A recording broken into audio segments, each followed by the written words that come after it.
Once you eat a girl's ass, you can't respect her. It ain't no fun if my homies can't have none. Every orgasm I gave her was $1,000. I start hitting it from the back, and then this motherfucker just hops on my shoulder, bro.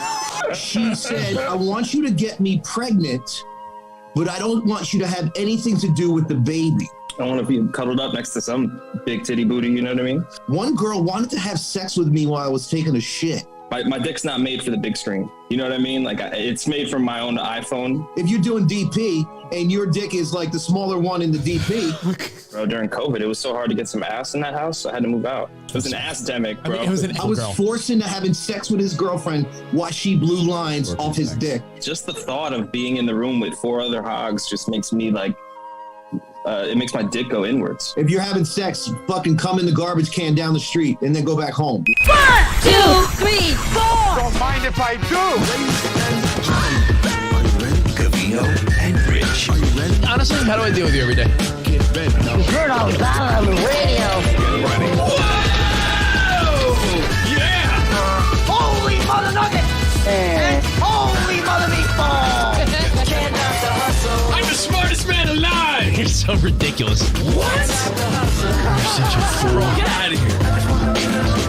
Oh, I'm a disc jockey. What's a disc jockey? Turn it up. We're doing the show. Here we go. Covino and Rich. Let's go! All right, we are live again. Another Covino and Rich show. How are you? Everyone good? People are saying they see a spin-off in the works. Your brother and Covino's brother yesterday, Tudmaster and James. The feedback we got. People love those two guys. I'm ashamed. Are you? I feel like there are times where people said, look like you cowered in your chair. Like, really? Is this my brother? It's disgusting. I think they were great. Hey, if you missed yesterday's show, that's what Patreon's for. You can go back and listen to any show of the month. But hey, it's a Throwback Thursday, and we be rocking out. Let's go.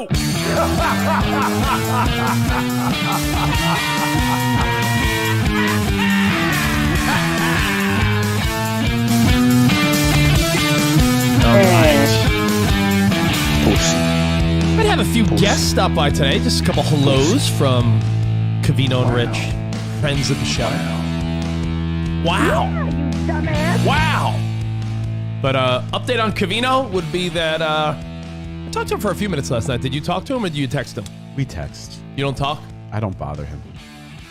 I just figured talking's better in those type of situations, right? No. Really? Not Even in necessarily. situations when someone's like bullshitting with you, that's one thing. But when someone's going through, No. like something like real in their life, isn't texting a little impersonal? Like if you call me, when you called me last week, I wanted nothing to do with anyone. Really? Even when you're, okay. Well, he seems like, as though... if he's not feeling well, the last thing you want to do when you're feeling well is talk to someone. Yeah, but even if you're in a hospital by yourself all day, Yes.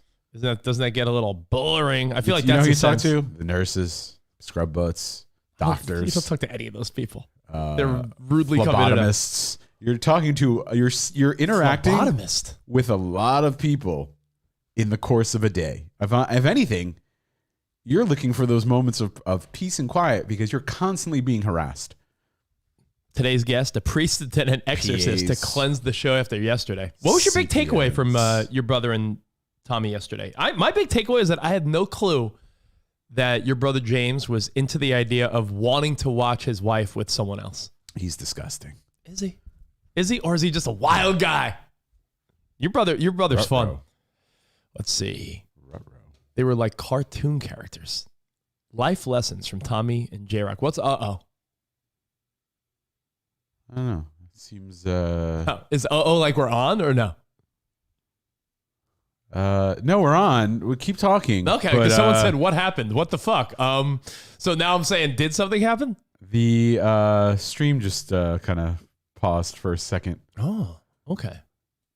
Okay, fair enough. The big story in the news is like the saddest story. Just keep talking. And I'll fix it. It's like the saddest story, and there's just so many layers of it. Like, most importantly, some woman lost her life. But even more than that, like a super successful, talented young man's life is now over based on one bad decision. I know it happens all the time and people get behind the wheel and do dumb things. I get it. But if you're not following the story of Henry Ruggs, it's fucking terrible. Guy was driving 156 miles an hour, slowed down to the 120s, rear-ended a woman in a RAV4, and from what the story leads you to believe and what they're saying is that she burned alive. Okay, we're good. In the car. I'm sorry. No. Which is... That's not good. Which is fucking the worst. Are you aware of this story, Spot? Are you like totally not even in the loop on this one? You're going to have to restart the whole story because I was trying to figure out if there was any issue with us. We're good. Oakland, now Las Vegas Raider, Henry Ruggs. He was a first-round draft pick for the Raiders from Alabama. His whole story is fucking awful because he lost his best friend in a car accident. So his whole vibe was like he was holding up numbers representing his old buddy who passed away.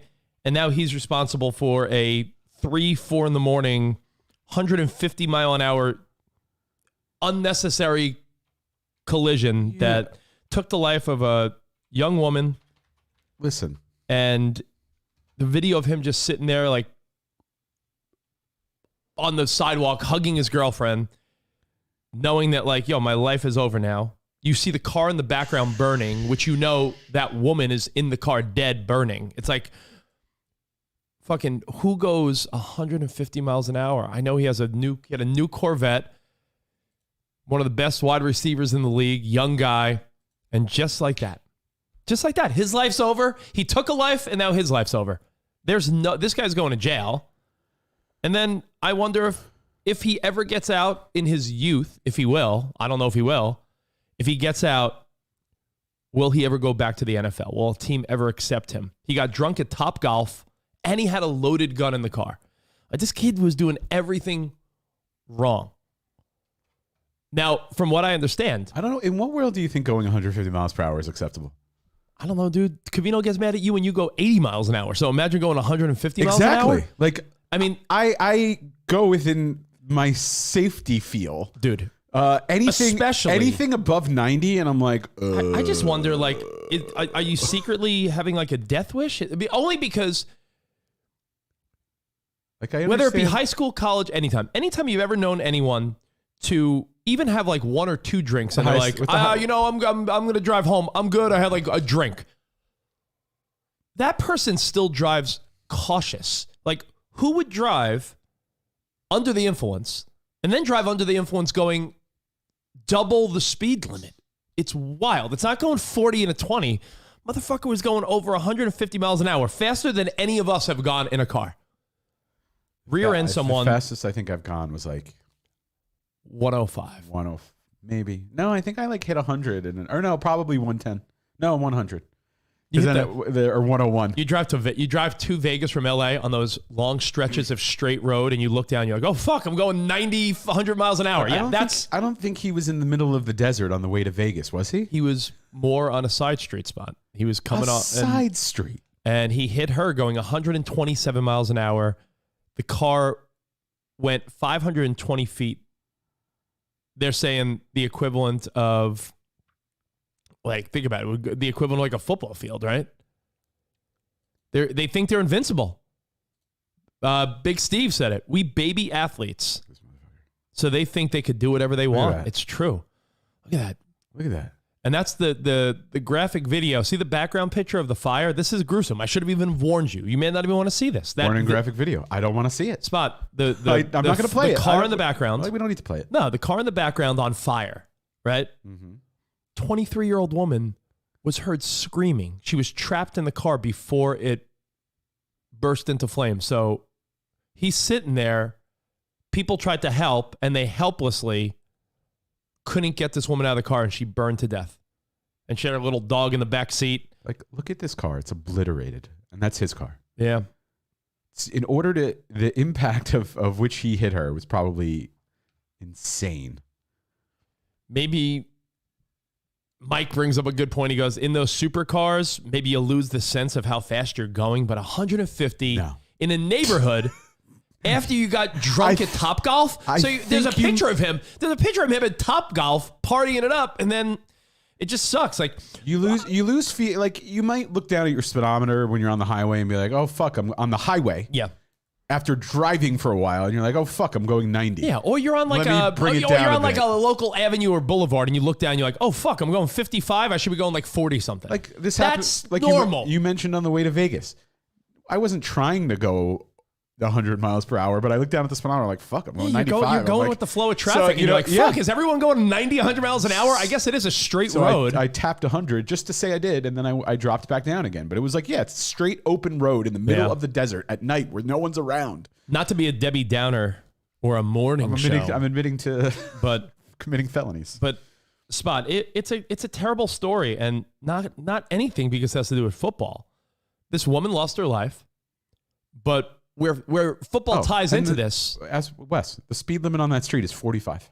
Dude, the reason why the NFL aspect of it is crazy, Spot, is look what Eric said. Max you should be going is 55 to 60. The NFL has a rideshare program so that this shit doesn't happen. He's a rich kid with options. This guy was at Topgolf in Vegas. He's a multimillionaire NFL superstar in the making. He threw away his own life, killed someone else because he couldn't call an Uber or a Lyft. The NFL provides cars for you. Imagine that. Like anytime you've ever been with someone in your life, because no one's perfect, right? We've all been with someone where it's like, I don't know if that person should get behind the wheel. And you try to, do the responsible thing, talk them out of it. But imagine if every time you went out in your life, from college until now, Spot, you had the ability to call your employer and be like, yeah, can you give me a ride for free home? You would never even get behind the wheel after one margarita. You'd be like, fuck it. If the NFL is going to provide that. If they're my livelihood, and livelihood in the, like, how much do you think this guy made? Ruggs? I mean, he's on a rookie deal, but he was a top draft pick. I'll look it up. Not that it matters, but yeah, I'll look it up for you. Ruggs salary. No, not ruggable.com, Sarah. I'm looking at my search history. Ruggable. By the way, Ruggable is the rugs I love, but they took fucking 6 months to get here. Anyone order anything over the last year that you get it and you forgot you ordered it? The one where like you can wash the carpets? Yeah, that's the kids' rooms. Like they're washable and I see those ads. Yeah, he had an entry-level salary he had a signing bonus of $9 million, 4 years, $16 million. You said entry level. I'm like, what, 40 grand? $9 million. This motherfucker. Fucking unbelievable. Well, anyway, $4 million a year. Way to throw it all 4 away years. You want to speed. $9 million signing contract. Just I get the mindset. It was what time? 3 a.m. 3 a.m. He's zipping 3 a.m. home. He's in a fancy car. He's like, let me open her up. I get it. Take it on the highway. To go on 15 if you want to open it up. Right? 15. Go on 15. Do that. By the way, Mike said this. We did this at a SiriusXM or SNY event. I think it was SNY when we worked for NBC Sports in New York. Do you remember at their Christmas party where they were like, yeah, here's a little code for everyone. That's your way to get home. Code. That was their way of saying, like, listen, it's the Christmas party. People are going to get fucked up. Here's a code for a free Uber or Lyft. People do that around holiday party time. The NFL does it permanently for these young players. You listen, you could call a damn Uber, you could call a Lyft, you could call a taxi, you could call a friend. The NFL provides a service. That's the only reason why it's really sad, because it was totally preventable, right? Most importantly, this woman lost her life. And this guy lost his life, essentially. We're talking about a guy who was on pace to make millions, change the stars of his family's life. He could have ended up being one of those receivers in the league for 10 plus years. A DeAndre Hopkins type, a Larry Fitzgerald. One of those guys that just is around the league for a long time. A Julio Jones, but no. What's the penalty for vehicular manslaughter? He's going to serve minimum 2 years, they're saying. Up to 20. He could have called Derek Carr. By the way, Derek Carr, I admire Derek Carr for his... I hope they give him the maximum. For Derek Carr's... He seems like a good fella, right? Derek Carr was the only guy saying, I'm still going to talk to Henry, and if anything, he needs me more now than ever. Derek Carr's a really spiritual, religious guy, so he's all about like, Henry Ruggs needs us now more than ever. I'm not going to abandon my friend. He made a mistake. And, Derek Carr's being nice. Yeah. Let them both find Jesus. Who cares what he lost? I'm putting it in perspective, Bill. I think it's pretty evident what he lost. He took the life of someone else and threw away everything that he worked for in one bad decision. And I think that story sucks, but it's in every headline. So to not bring it up today, I don't know, would be like ignoring the main story, right? Who cares what he could have been? Let's say he gets the minimum. Who cares what he could have been? I'm telling you, the guy threw away his life. Let's say he gets the minimum, right? Yeah. 2 years? Yeah. In 2 years, does he come back to the NFL? Well, that's the thing, Spot. Would someone take a chance on him? Because you could say, is he rehabilitated? Now you get to the Shawshank question. Am I rehabilitated? Well, that's a stupid question. I don't give a shit what you think. That's a stupid question from a stupid young man. Is he rehabilitated? I don't know, dude. I don't know what that word means. He threw it all away, and he took someone's life in the process. It's fucking awful. Dude, how are people so naive? Do I have to be, like, overly nice to people? Or could I, like Key? It happens all the time. He's not special. Well, he sort of is, bro. He's one of the most talented young players in sports that threw away his life in addition to killing someone. How is that not different? I think I understand. It's a headline for that reason. Of course this happens every day. That would be like if, fucking Howie Mandel collapsed on the set of a show. Yeah, people collapse every day. But if it's Howie Mandel collapsing or, someone died at work, someone got shot. Yeah, when it happens on the set of a movie with, a famous actor, Alec Baldwin, it's going to be a story. You just hope it's an example. Yeah. Hope it's an example for others to not do that. Michael Vick came back to the league after serving time. He killed dogs. Some people do value dogs as much as humans. Are you kidding? Yeah. People value dogs more than humans. I wonder. Go on the any neighborhood app or Facebook page and see how people care about humans versus animals. Henry Ruggs. They'll step on a homeless person to save a dog trapped in a tree. Henry Ruggs is how old now? How'd the dog get in the tree? He's 22. Right? Yeah, it'll be let's say 25. Let's say he's back in the league. Let's say 26 even. If he's 26, serves 4 years in prison, let's say he gets 5 to 10 years, gets out half early because of like good behavior and he does things. And if he's out, is there going to be a team that's like, he's super talented, he paid his dues? And is that the whole point too? Like if you pay the price, go to jail, and you serve your time, should you be expected to get that second chance? I don't see him ever being back in the NFL. That's Jason. It's awful all around. It shouldn't have happened. It's an example. That's why it's a story. Yeah.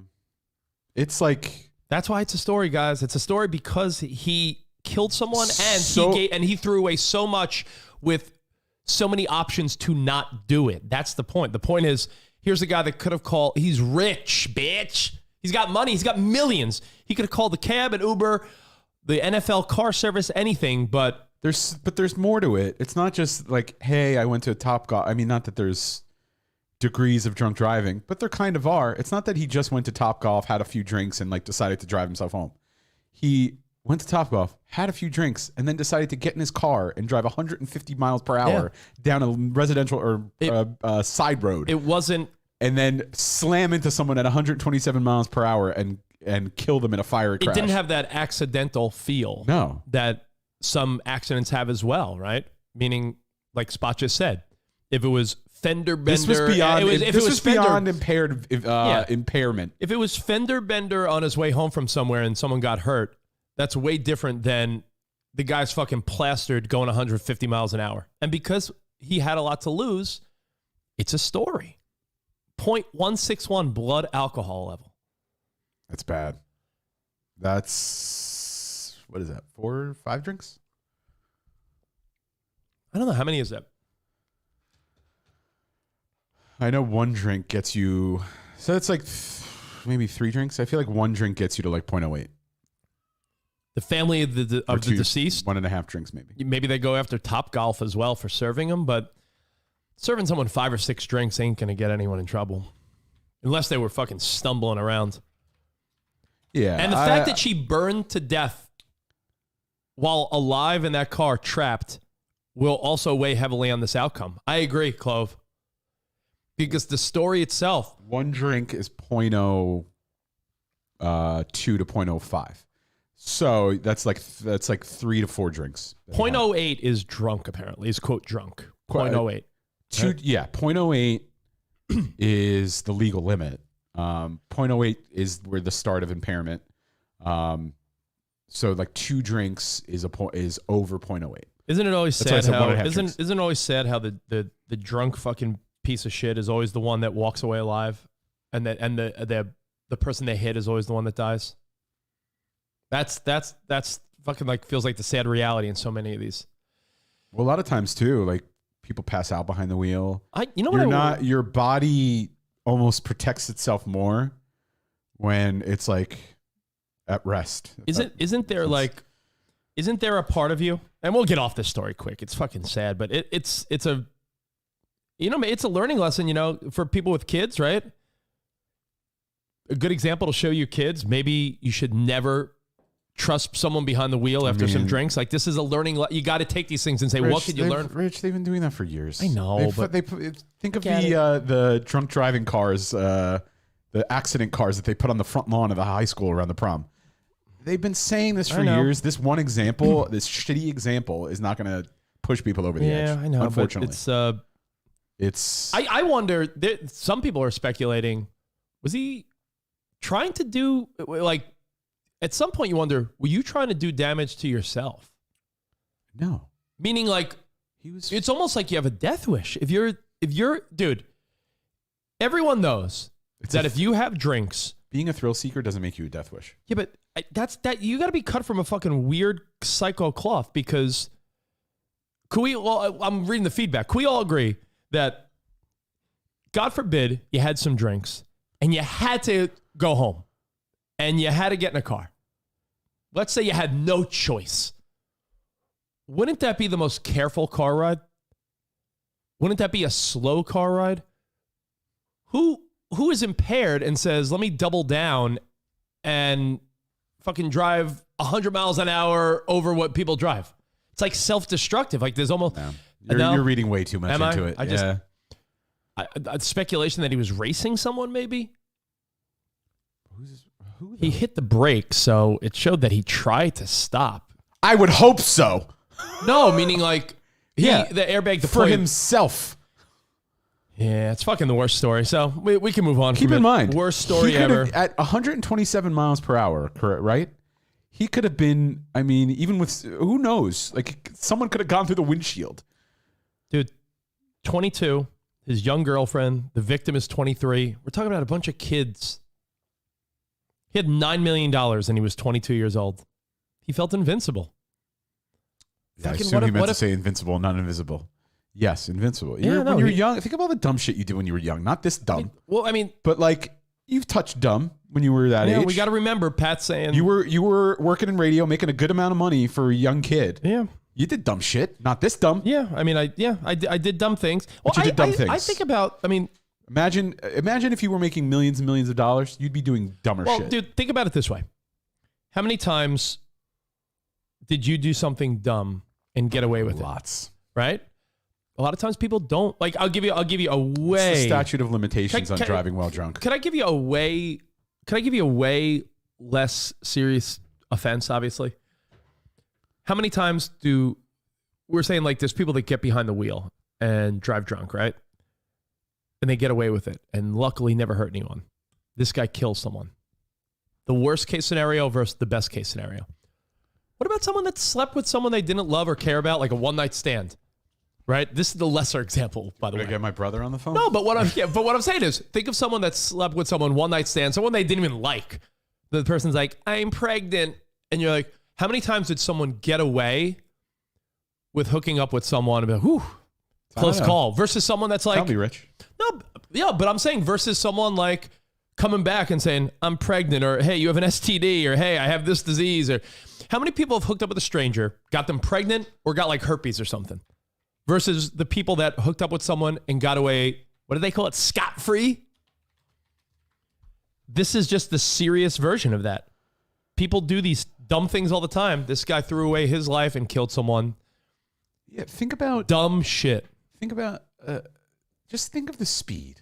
Think of the speed. Like, Renee, who said it? Renee. He went to a track and did 150. Yeah. That's what you do. You know how they have in Vegas, they have those tracks. Steve wants us to go. Steve from Utah. Yeah. Always wants us to go to that. And even the idea of that, doing 150 miles per hour on a track sounds awesome. But it's in a controlled environment. And I would still feel like, oh my God.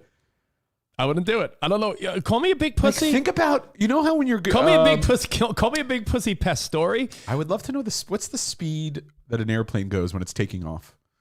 Because that's a good question. Because, you know that like that jolt of like. I think I've monitored. I think 160. Well, I think I've seen like 150 to 200 because if that bitch had wings, it would fly. Dude, think of that. The amount of speed. 150 miles on a side road. I would never. I wouldn't even do it on a track. Call me a big pussy. That's why I would never even do it then. That's why I agree, and I'm not saying. Where am I going to be able to speed? I get these people that have these fancy cars. They're sitting in LA traffic. What the fuck does that matter? Spot, I get you, and your love of adrenaline, but I do understand why Covino is way eye rolly with you going fast. Like if Spot goes 75, 80 on the 101, Covino's like, yo, bro, like. Fucking, where you headed to? What's the rush? And I get what he's saying too, because the faster you go, everyone's on their phones though. I know, but I'm saying the faster you go, you're one mistake. You or all it takes is one other idiot to make a mistake and you're fucked. Yeah. I would never go 150 on the 101. I would never go 100 on the 101. I'd never go 90 on it. I would never even do it on I wouldn't even do it on a track. I feel like the headline would be like, doofus dies riding a car on a track. Small planes take off at 80 miles an hour. Jets over 100 miles an hour. So when you land and your plane touches down at fucking JFK and you're like, and it's like that's over 100 miles an hour, but it's not even as fast as Ruggs was driving. Look at Paul Walker. Paul Walker. He wasn't driving, by the way, just so people know. Paul Walker was not driving. He trusted someone behind the wheel, and it's fucking equal. That's even worse. Too fast, too furious. Trust the wrong person. All right. You may not be on your phone, Spot, but look on the 101. I stopped looking at my phone. I'm really good about it now. I used to be guilty of checking my phone here and there, but I'm way good at it. But I look on the 101, and it sometimes I try to make eye contact with people. Oh, I do it all the time. I see you. But I know people are going slow. I wail on the horn and I look at them. But you could say, well, what damage could be caused then? But in traffic on the 101 or 405 out here. Into me because they were on the phone. No, but I'm saying you look on the 101 or the 405, which are the two big highways out here, freeways. And you look next to you, and no doubt, 9 out of 10 times, yeah, people are going 10, 20 miles an hour and they're just sort of like cruising in traffic. But still, you see someone, and every fucking girl, and I'll say women because you're a little more guilty than dudes. I see every girl like smiling on her phone. Your flashlight's on. Oh, it is? It wastes battery. I know. Thank you. Yeah, they're all. You see these. You see, ladies. I'm sorry, a little more than men. I see every girl giggling on her fucking phone in traffic. I told you, I've been behind people on like canyon roads that are doing their makeup, and I wail on the horn. I'm like, and if people don't know what canyon roads are, those are the fucking windy, twisty roads that go over the mountains in Los Angeles. Like those are the roads where you have to sort of have both hands on the wheel because you're sort of like, all right. So people are fucking ridiculous. Rest in peace to that young woman, Tina. Terrible story. Henry Ruggs. Again, it's a big story because he's a big star that threw away his life and killed someone. And I'm very curious to see what the ruling is here. And by the way, the other angle is why this is so terribly ironic is vehicular manslaughter, I assume. Spot, the reason why this is particularly ironic in a terrible way, during the NFL draft a year ago, 2 years ago now, the whole story of Henry Ruggs was, this fucking lovable kid out of Alabama. His best friend died in a car crash that he was supposed to be in the car with. They were going to like an away game. He was supposed to drive with the kid. He didn't. That car got in a crash and his best friend died. So his whole tribute, everything from his jersey to the little hand signals he makes before the games is all in tribute to his friend who died in a car accident. So the irony is fucking awful that he then killed someone else when his whole mission in life is to pay tribute to his friend who died in a car crash. The end. Shame. Sorry. Sad story. Bummer. Shame. Should we change gears and bring in one of the friends of Covino and Rich that'll cheer us up at least? Would you like a 3-shot or a 2-shot? I want a 3-shot spot. You're in the mix. Let's go. Oh, hi Nicole. Hi Nicole. Turn on your microphone. Turn on your microphone. You know what? I had it muted because I was trying to shovel in some lunch before I came on. What's cooking? What are you eating? I made some cauliflower pasta. Yeah, I said it. I made cauliflower pasta with some tomatoes and spinach and turkey meatballs. Don't hate. Oh, that sounds really good. Ooh. Isn't it? I know. By the way, how do you have time to work out in your mom life? Because you're always doing all this shit, and I see you on your Instagram. Like, you do outdoor workouts on the like Hudson River with trainers and hot bitches and shit. Actually, way nicer. It's the East River. Just joking. They're both just swamps. Yeah, I don't always this week. I have no time. Like, no joke. There is basically zero time this week. I feel like you, Rich. I always say this when I have one thing after the next, and there's not like a second to breathe, to shower, to pee, to anything. That's what I'm like this week. So there is no working out this week. I mean, maybe this weekend I'll get to it, but I just have a crazy week. That's how it goes. Hey. Thanks for hanging with us today, Nicole. I'm so happy to see you. Always brighten my day, both of you. I'm so happy. By the way, what did you say that Stanley T said the other day? Just brighten everyone's day with a Mr. Dinklebeans. Like, you know how Stan always mispronounces shit? I miss it now because I'm never in the car. When I was driving to Sirius XM every morning, I would check out my old school buddies, the morning mashup, and I'd be like, oh, Stanley T. Nice. I don't get to hear you as much anymore, except our amazing podcast, which, by the way, new episode today. Have kids, they said. I wonder do we even know what it's called? Kelsey names it and doesn't tell us. I'm going to look. I always tell her, I say, name it something dirty. You got to get people's attention. I know. She does sometimes. I think she might have, my guess is she named this one Lube because we do talk about lube. Not that lube, but lubing. Lube. Oh, the ultimate cock blocks? What's lubing? Yeah. Lubing. It's not as good. It's not. No. It's not. We could talk about the other lubing here spot, but we were talking about how when you have kids, like, to prevent them from getting like rashes and stretch marks as they get older. Like, you got to lube your kids up after every bath and shower. Rashes. No parent is worried about their kid getting stretch marks but Rich. He's the only person that's worried about a child getting a stretch mark. My wife. That's why you do it, for stretch marks? My wife. Eventually, my wife told me that every woman has some type of stretch mark here or there. And a lot of times it's because their body grows very fast during as Covino's mom says, puberty. She says puberty. Is that how she says it? Yeah. Well, my dad calls Uber, so they'd be a match made in heaven. Hey, you call it Uber? But you got to lube up after every shower. Fucking lube it up. Lube up. And that's why, Nicole, you have the softest skin in the game, right? I do. Okay, wait. So let me tell you what Stan said. I'm going to give you a twofer because I also said one of the dumbest things in life, and it's going to make you maybe hang up on me. Are you ready? Yes. First, Stanley T was telling us how he had ice cream the night before. And he was like, I got some fudge and some peanuts. And he's like sprinkling his hands. He's showing me how he's sprinkling his hands. And I was like, okay, but like what flavor ice cream? He's like, I had some Napoleon ice cream. And I was like, Napoleon ice cream? What's Napoleon ice cream? The fuck is Napoleon ice cream? And he meant Neapolitan, the strawberry chocolate and vanilla. Neapolitan. I had Napoleon ice cream. Napoleon. God. Yeah, it was special. Okay, you ready for me? Yes. There was, I don't know if you guys talked about this on this show, but you see that one of Michael Jordan's like rookie sneakers like went up for auction for for millions of dollars, like one of the first pairs of sneakers he played in. Yeah, Michael Jordan, by the way, people are, there's controversy now. They're saying Scottie Pippen said he felt used in The Last Dance. Did you watch it? Because your husband's a big. Yeah, I watched it. It was awesome, actually. You know what? Now that they're saying that he was kind of used, I mean, they did. Poor Scottie Pippen. But all right, what did you say about Michael Jordan? By the way, that's Nicole's husband's hero. He's a huge North Carolina fan, huge Jordan fan. That's like your husband's guy. Yeah, I mean, he has Tar Heel. He says Tar Heel's tatted on his inner thigh. That was because he was drunk in college and got and it was a bet. But yeah, his dad played for the Tar Heels. Rich is right. He's a huge fan of this. His idol. So, this is what I said. I was telling the story. It was my story because I couldn't believe this.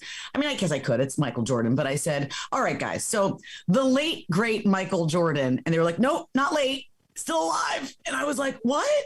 Now listen to me. Hear me out. Yeah. I always thought when people said the late great, it didn't mean that they were dead. It meant like they're no longer doing the thing that they did anymore. So like the late, like he used to do this. He used to be the greatest or was like the greatest basketball player, but he was the GOAT. The late and, like, great means they're fucking dead. Late. Late meaning Break it down. Late means dead. Late, I Great thought late means meant like it refers used to their career.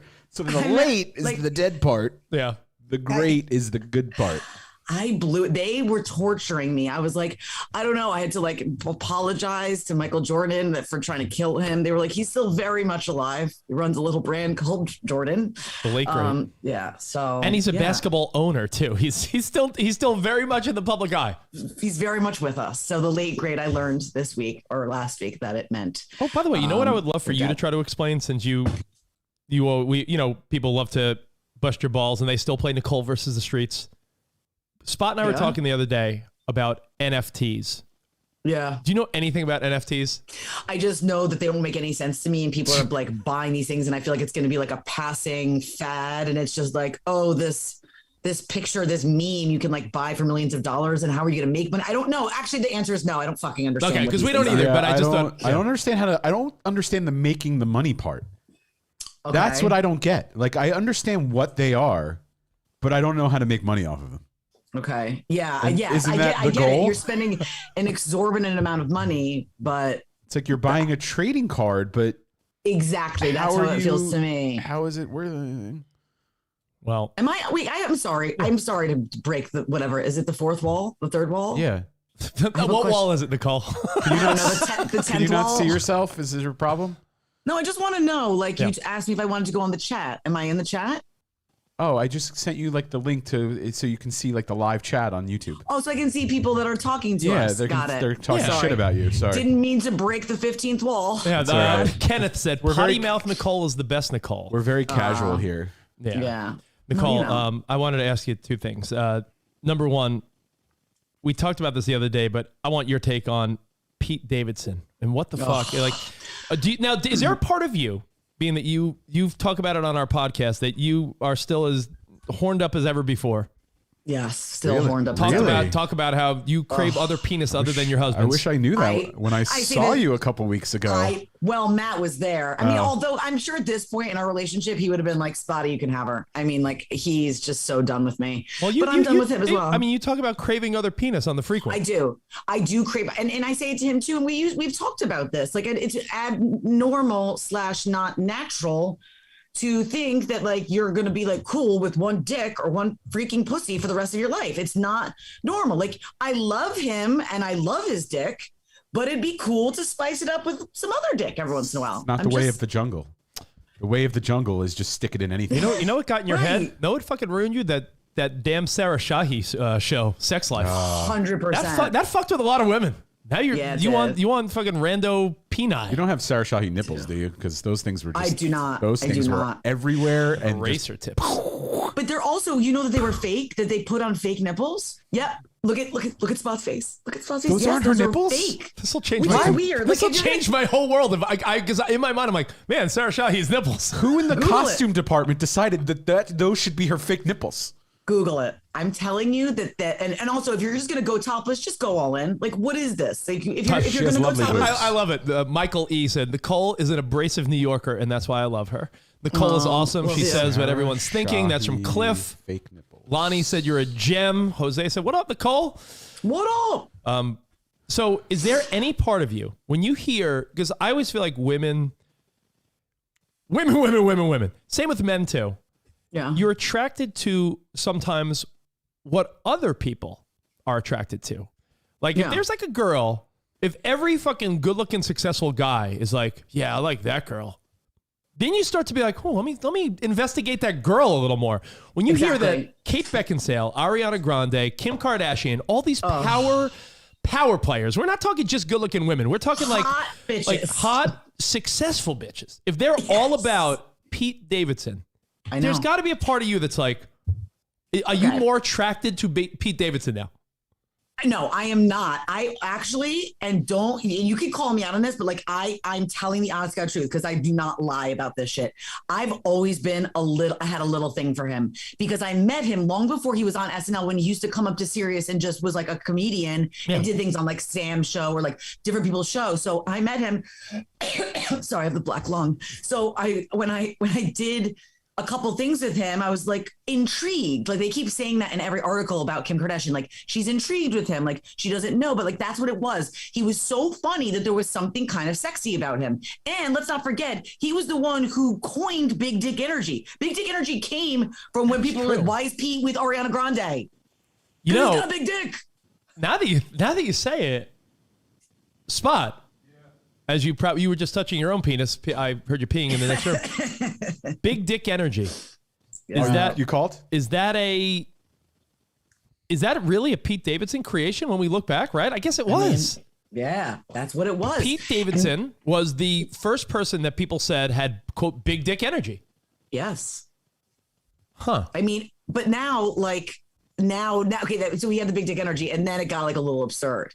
But maybe he's got not. Maybe it's not. Maybe it really is that thing that I felt before he kind of got famous. And I was like, "There's something about you, but I don't get it because you're kind of mongoloidy." But like, I don't know. There's something about you that I'm like kind of into. Like, I would definitely have sex with you. And then all the hot girls started having sex with him. So I should have hopped on the bandwagon. Hopped on the dick a little earlier. So let me ask you this only one question, because yesterday we had a fucking smut extravaganza with Spot's brother and Covino's brother were my co-hosts yesterday. And okay. If you look on our Instagram later, there's a montage of all their greatest one-liners from yesterday. And smut extravaganza. Yeah, I don't think we need to have two smut extravaganzas back to back. That's fine. However, I got to ask you, because we do cover this stuff on the podcast here and there, you and I, but yeah.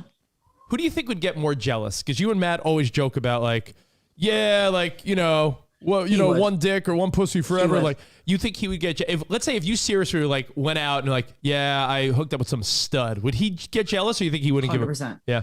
Because already in our relationship, we have some weird things. Like I'm very close with somebody he dated for years and years in college. Like we've traveled with them. Like I'm very good friends with them. And he always tells me he can never be friends with one of my exes. Like it's just not possible. He can never look someone in the eye that I slept with. I just get some tips from Rich.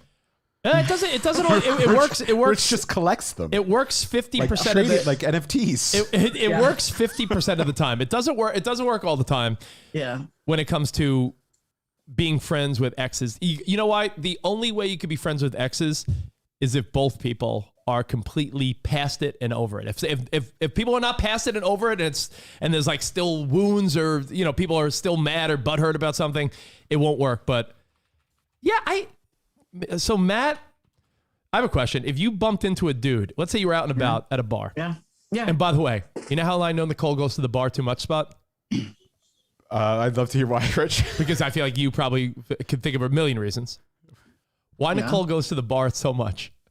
Because her little kid on their homework assignment talked about how much they love eating hot wings. And I'm like, only a kid that fucking goes to the bar with their parents too much. Hot wings New York's a different lifestyle. It's like, hey, little Keegan, what's your favorite food? Well, I like going to the bar and having hot wings and a soda while my dad chugs some beers. Parker actually did a homework assignment. This is what she wanted her teacher to be. If I could dress my Miss Danielle up, I would dress her as a buffalo chicken wing.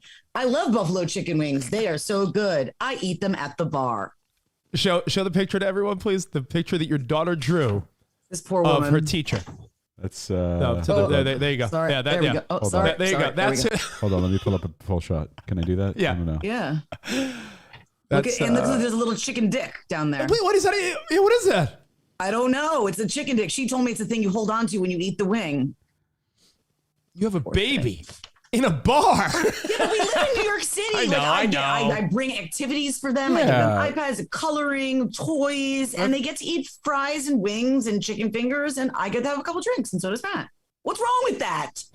That's what I was gonna say. It's like you live in Manhattan, so it's like no different than you going to. I get it. I IHOP. I just I love IHOP. That's what's there, you know. You have a baby at a bar. What is that from? Multiple It's people. from Sweet Home Alabama. Sweet Home Alabama. At a bar. Let me tell you, that is a New York City thing where you see dads with like their baby strapped to their chest watching football. Yeah, you would totally be with Emmy and Ben at the local pub watching 100%. football on Sunday. Agreed. Yeah. So, Nicole, you had quite a night last night. You were telling me. Oh my God. I don't know if you saw it at all on my Insta story. I was working for this charity. I have a question. You do all these events. Yeah. Your manager, who Spot knows, Amy. She has me running around like an animal. I mean, this woman is like the sweetest yet in your face. Like, I don't know how to describe Amy more perfectly. She makes me a lot of money. She's literally an animal. She's like a Tasmanian devil. Like, this woman will get in your face and you're like, oh my God, fucking slow down, relax. Like, but she gets things done. She's abrasive but amazing. And I almost feel like I need to incorporate her into my life, because I always see you hosting. And I'm not saying bullshit events, because they're nice a lot of times, charity events, but I'm like, yo, she will try to book you on anything. And you're making money. So what the hell are you doing last night? I see you on a red carpet for something I've never seen or heard of. It was a charity for like the fashion industry, giving back to like kids who are in foster care or kids who are like other families who are in need, like don't have enough money for clothes or shoes or socks or underwear or like things like that. The people that are in the fashion industry have all this excess of merchandise, and so they give it to people in need. It's actually a beautiful charity. But they hired me to host a little bit, to auction off your underwear. To auction off my underwear for a child in need. By the way, would you sell your underwear to a morning mashup super fan that wanted it? What if some creepy guy's like, Nicole, I've been listening to you for 10 years. I love the mashup. Send me your dirty panties for $5,000. $5,000? I do it for less than that. You do it for like $100. Probably. No joke, dude. Come on. Who cares? Okay. Coming soon to shop.covinoandrich.com. Nicole's panties. Yeah, well, Nicole's used panties. Nicole's used panties. Look at that. All right. So last night you're at some fucking wild event for you're giving panties to homeless kids. I was giving panties to homeless kids. Okay. They had me on this pink carpet. It was like their red carpet, but their color was pink. Anyway, so they had me send like my sizes and stuff, and were like, we're going to dress you. But they dressed me right when I got there for hair and makeup. So I was like, what if things don't fit? And so I brought some of my stuff, but like the guy that was this fabulous gay man who was dressing me, he threw me in a hot pink dress that felt like it was like he had me wrapped in tape. I couldn't breathe. I was like, whatever. And then he handed me these shoes that were like rainbow sparkly shoes. And I was like, oh, these are amazing. Did they fit? No. You guys have joked about you got big ass feet. Years. You got big ass feet. You could, right? if you stuck your big ass foot in a river, you'd catch a fucking sea bass. I mean, I could. I think you actually had me on camera see how many Swedish fish I could get out of a bag with my toes. And I was able to get most of them. We did that experiment, I'm sure, at one point. So anyways, and I was like, they're so beautiful. He was like, do they fit? I was like, like, I didn't want to be trouble. I didn't want to be like annoying or like a diva. So I was like, everything's great. Can't breathe and I can't walk. Right. So I am on this pink carpet. Then I have to walk through like the crowd. Yeah. I had to try to like get up on stage, and I am crippled at this point. So if I'm standing still, I was okay. But then I was like, I can't walk. So I started looking I had to go to the back. Yep. Look at this dress. Oh, and there's the shoes. There's the shoes. Look at you. There's my crazy manager. Right, looking all hot. Look at you. Look at you in action. Yeah. Look at anyways, Ooh, they stopped traffic to do that. I couldn't breathe. I wanted to die. Look at that body spot. That seems like a body that works out on the East River. Doesn't it? Yeah. East River bod. Yeah, there. it does. So when I went to it hurt, but I was sucking it up and like not making faces. And then they were like, okay, he was like, join me on stage, this other guy. And I was like, okay. And I walked up one step and I was like, oh no, this is where I'm gonna end. This is it for me. And I put one more foot up and I started and I almost slipped, but I caught myself. But I was in so much pain. They were like squeezed in. My feet are never going in shoes again. They're literally like, they look like I look like I'm wearing boots and I have nothing on them right now. Gross. I almost slipped and fell in front of thousands of people. It would have been horrible. But like it was all for the sake of like not wanting to tell this fabulous gay man that was dressing me that the stuff didn't fit. I was like, I got it. I look great. You look fantastic. You look great. Great. I'm glad. I must really just fucked up the whole thing. All for the kids. All for the kids. Do it for the kids. Do it for the kids. Panties for the homeless. It was a good event. Panties for the homeless. Good stuff. Panties for the homeless. Good That's stuff, actually Nicole. that's the name of the charity. Good stuff. Now, Nicole, I know you're busy bee, so we'll let you go in a few, but I wanted to, on a Throwback Thursday. Okay. There's so many stories that involve you, Nicole. I mean, there's stories that involve after parties at strip clubs. There's stories that involve you and I making out with the same girl at a Halloween party. Oh yeah. There's Should I stories. pull up the photos? Nope. Okay. There's stories that involve a lot of crazy stuff. But one of my favorites is Nicole lost in Vegas and Spot's mission to find you. No, the person that was most annoyed was Covino. When Yeah. you finally found me, he wanted to slit my throat. I've never seen someone angrier. Like, he didn't even care that you found me. He was so annoyed. What was that? That was the 2007 VMAs? Was that weekend? That sounds about right. I very vaguely remember. So long ago. Long ago. And I was so drunk that what was I lost in? What was the there was like a something they were building in the middle of like there was construction. So I forget the hotel, but it wasn't the hotel. Like, we thought you were in the hotel casino, but you were in like some sort of annex. Much like Like, you know how sometimes hotels are connected? and they have like you're right, like unnecessary space, but they're like you have to use it to get from one hotel to another, like long hallways by conference rooms. Yeah. And, totally. Yeah. Oh, yeah, like a conference room area. yeah. Yes. So this is before Take You Back on a Throwback Thursday. Take You Back. Do do do do. So Somewhere I have 07. the audio. We're talking about how smartphones and shit like that is not where it is now. Right. So like, Yeah. you can't just be like, all right, drop a pin where you are. Where are you? Show me. Right. Like, this is Ooh, the pin drop. this is like the old days. Yeah, the olden days. And Yeah. Nicole is drunk and lost in Vegas. Oh, my God. And I wasn't even part of this mission. No. I just remember Spot and Covino being like, we got to go find Nicole. I don't remember. Why were we tied? Why were we linked together? I don't even remember this. But I think it was like you guys were hanging, but you felt bad because Nicole was definitely drunk.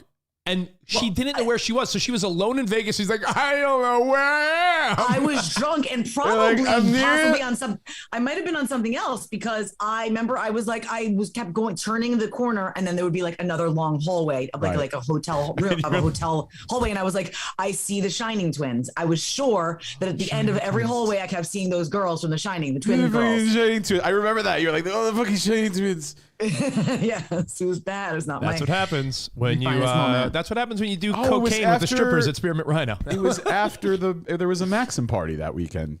So it was after that remember party. We were all there Stop together. trying to find the audio spot. Stop trying to No, find the I'll audio. never of me. find it. It's on the computer. Okay. It's on like some old hard drive. I just have the aftermath of Covino and I Yes, sitting there. That's it. This was the That's how I know hallway. you found me. Look at how mad Covino is. He is fucking pissed. Look at how tan Covino is. Where did he come how from? did you- Fucking. How did you find this picture? It's on our gallery. It's on our Flickr gallery. What's the next photo? Oh, that's that. That's this weekend. Remember this? Oh, that was Oh, the same God. weekend. What? That was a fun Yeah. So it was weekend. after this party, whatever this party was. Was I on a motorcycle in a bikini at that party? I feel like I might have been. There might be a picture of you on a motorcycle. Oh, I can pull it up. In a bikini. No, we're good. I'm good. I just think I just had that come into my mind. I'm good. No one needs to see that. But yeah, There's it a was- picture. There's a picture I have from one of those parties, Nicole, where Yeah. you guys were all making fun of me because you saw me about to leave with a random girl, and you guys all took a fucking picture, like fucking losers. Do you remember that? This party? Was she not hot, or was she? She you was. just like, She was good looking. But I remember you guys were all so fucking immature. It was you, Stan, and Covino and Spot, and everyone was together. And I was like, You're all like, right, guys, I'm gonna leave. Like, and it was Yeah. like, it was like my, I'm gonna leave cue. Like, I'm dipping away with this girl. Look at that. Look at you guys, so happy What together. a fun time. It was fun. That Oh, it was shirt, before Jesus. my husband and kids, Right. and everything was ruined. Oh, If you could jump back to that photo when you want to. Just I would do do Nicole, it I all think, you again. look, Nicole, I think you look hotter now. I think you aged well. thanks. You know when- Thanks, You know when love. you like you buy a stock and it goes up or down and you're like, oh man, like Shiba Inu Spot down. We're still up, but people that bought it in the last week are down. You buy a stock or crypto, you hope you buy it at a good time. Your husband bought you at a great time. Like Thanks. like it's the 1800s. He bought you. No, but your husband met you. Jesus, right? And no, but I'm saying it's investing in a person's potential, right? And when he met Nicole, since then, she's become a bigger star on the radio. She, does all these appearances, TV stuff, and she had 2 kids and looks fucking hot. Like, she could have become a disaster, and Matt would have been like, "Fuck." I think Matt did well with you. Look at that picture of you, Spot, and Covino, and I think all 3 of you.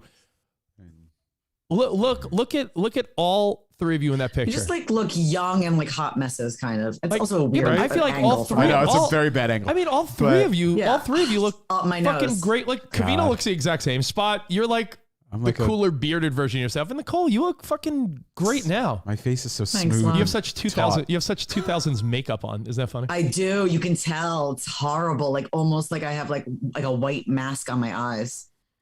It's horrible. You have the Brian Williams eyes. She's got Brian Williams eyes. I think Matt will be pleased that he bought me for 10 shilling and some shells and 12 cows. Yes. Anything else, Nicole, before you leave? You want to get out of here? By the way, what do you think about Tom Hanks saying that he was offered to go to outer space? Did you know how much Jeff Bezos is asking? No. I mean, it's got to be a heap load, but I have no idea. I didn't think it was this much. I don't know if he was on Kimmel or Fallon and he said this. I don't know if it's true. But, I guess he asked Tom Hanks, because Tom Hanks is a national treasure. And also because Tom Hanks was in Apollo 13, maybe. So maybe there was a tie-in hey, Tom Hanks. He got Shatner. He got Shatner. So now it's, See if you can find the clip Spot. Apparently, he told Kimmel that, I would have went maybe, but Bezos was asking for 20 mil. And he's like, yo, I'm Tom Hanks. I'm doing just fine. I have the money if I wanted to, but I'm not going to spend $20 million to go out of outer space. I feel like it would be a whole build up and then you get up there and yes, it's cool. You can say you went to space, but once you're there, there's not really a lot happening. Yeah. It's yes, I went to space, but First destination. Sorry. By the way, it's not Juanita. People are asking, is it Juanita, the girl that I dipped away with? It was not. Juanita was a different story. Do you know the story of Juanita, Nicole?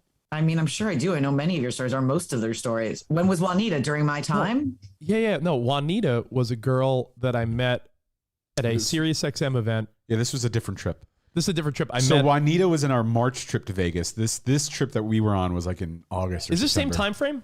Same year. Same year? Same year.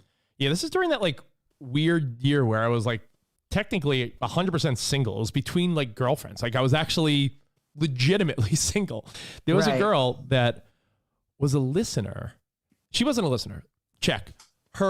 Some dude from Canada was a big time Covino and Rich listener. I remember we did an event. It was us and Bubba the Love Sponge at the same event. Oh, God, Bubba. Remember Bubba? Hey, what's up, McGillicuddy? McGillicuddy. Yeah, Bubba was always nice to us. Was he cool to you? He used to say some dirty shit to me, but yes, he was always very sweet.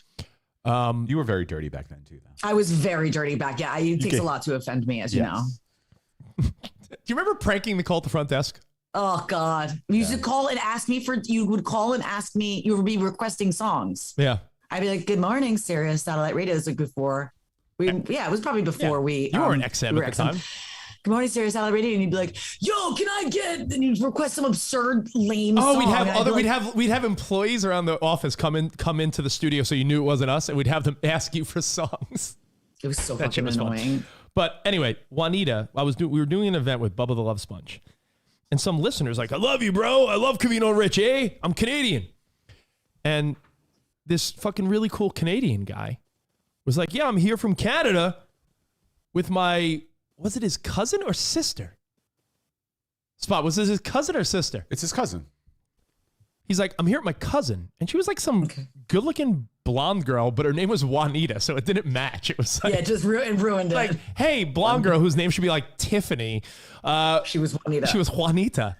And I remember Juanita was all over me. And this guy was so excited about the idea of me hooking up with his cousin. He almost offered her a bounty. I'm such a big fan, eh?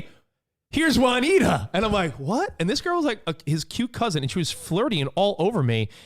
And I just remember feeling almost peer pressured into making sweet love to this woman.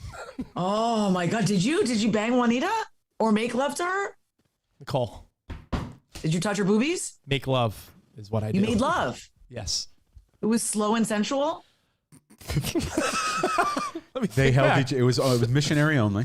They held each other. They locked eyes. I remember just being a little weirded out at one point though, because she said something to the effect of, like, I'm looking to move to the States, but I would need a green card or something like that. And I was like, oh my God, is she trying to have a baby or something? Yeah. Then you're like, remember Samson from the mashup? He married what's her name to get her into the country. She was from Israel. Whatever happened to that girl? Yeah. Is he still talking to her? I think they're still friendly, oddly. But friendly with the girl that used him for a green card? I don't know. How is good old Ryan? How's his love life these days? He's dating a girl. I don't know what's going to happen with it, but he's dating somebody. He's got some BDE because I feel like he always attracts these Samson, attractive ladies. Ryan Sampson from the Morning Mashup got some big dick energy because he's not that Ryan's not a handsome fella, but he always dated girls that I thought were I was amazed. I looked up to that. There was a fucking girl we used to work with, Sabrina, that was hot. One of our old interns. There was a girl, Katarina, who was like a 20-something-year-old little model chick that Sarah met at a modeling event. Like Samson banged some girls, good-looking younger women. He does. Yeah. It's in the energy. He loves girls. He used to love girls with daddy issues big time. Yeah, but like if that's the issue, they a lot of, and I say this to his face, like they're young and that's part of the problem. Like they're not ready to settle down yet. Like you're sort of at that point where you're ready, and I mean they're not. So they're fun for a little bit, but that's it.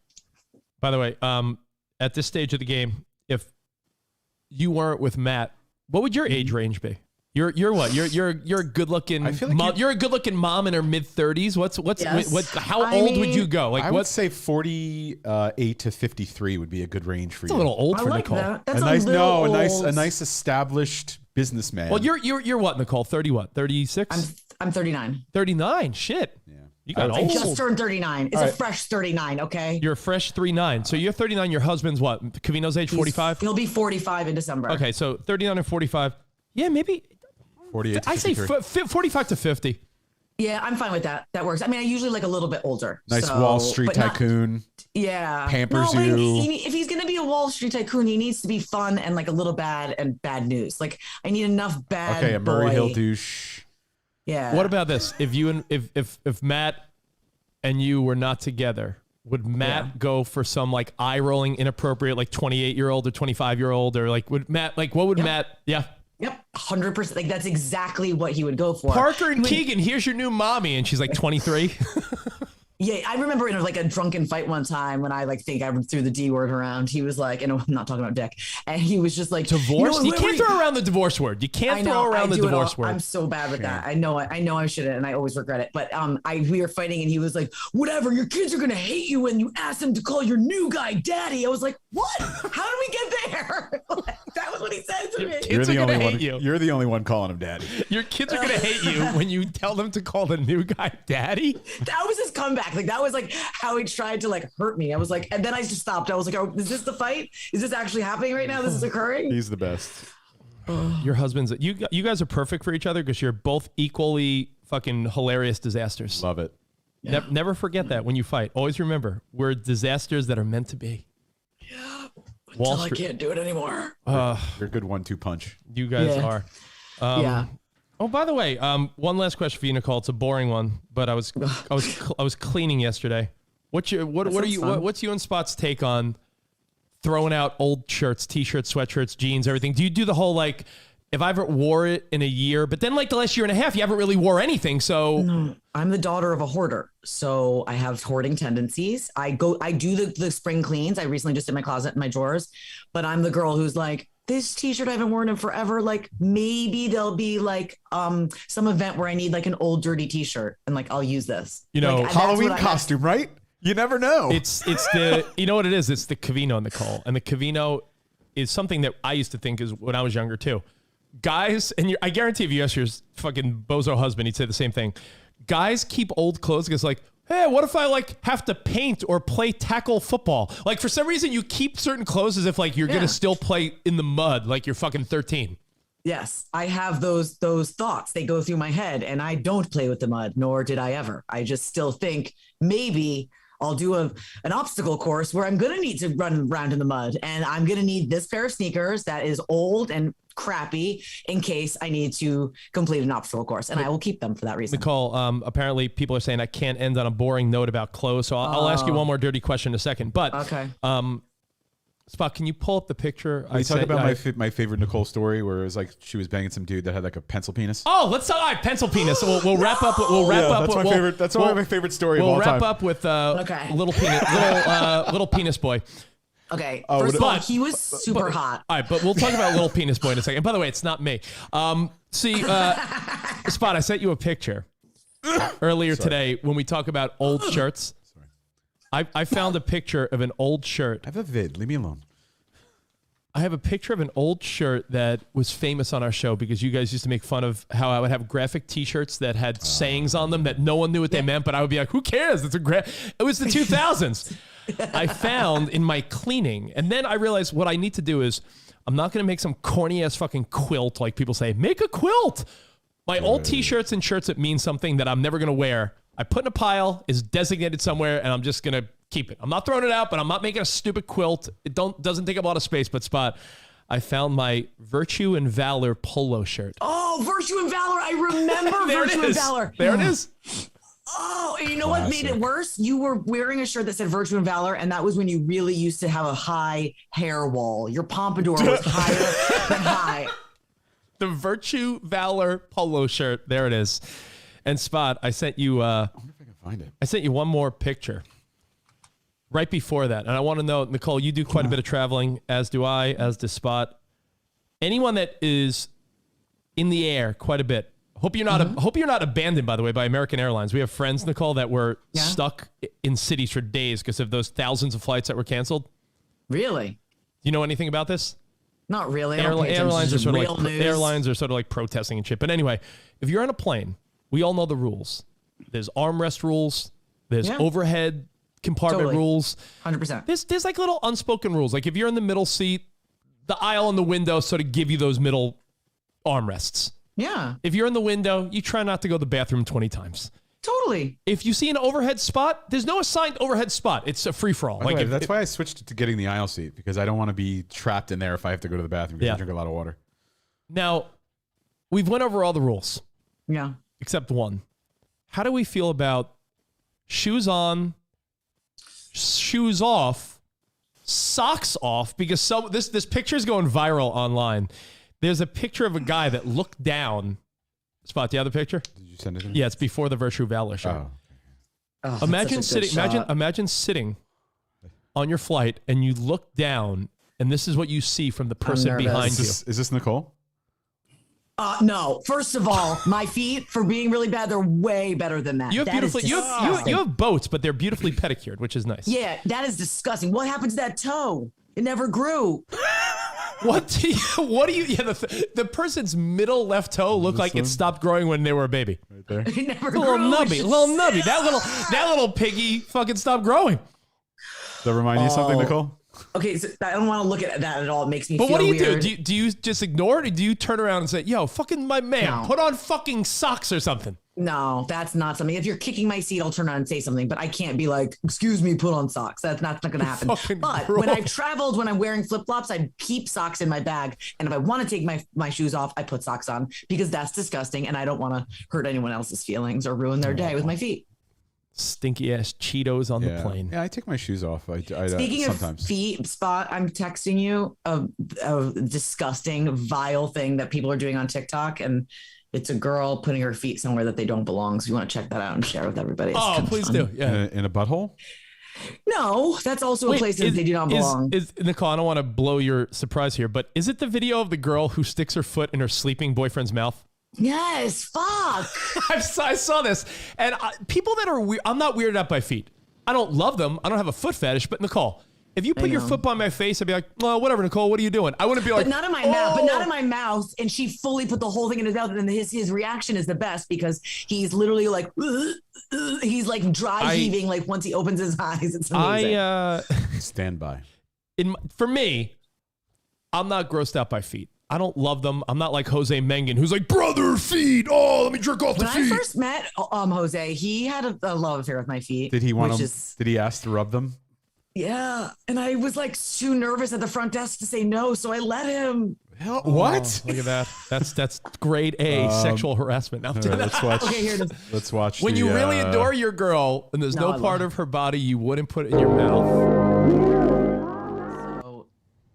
He's laying there sleeping, and she just slowly shoves her entire foot in his mouth. He slowly wakes up. This guy's like mortified. I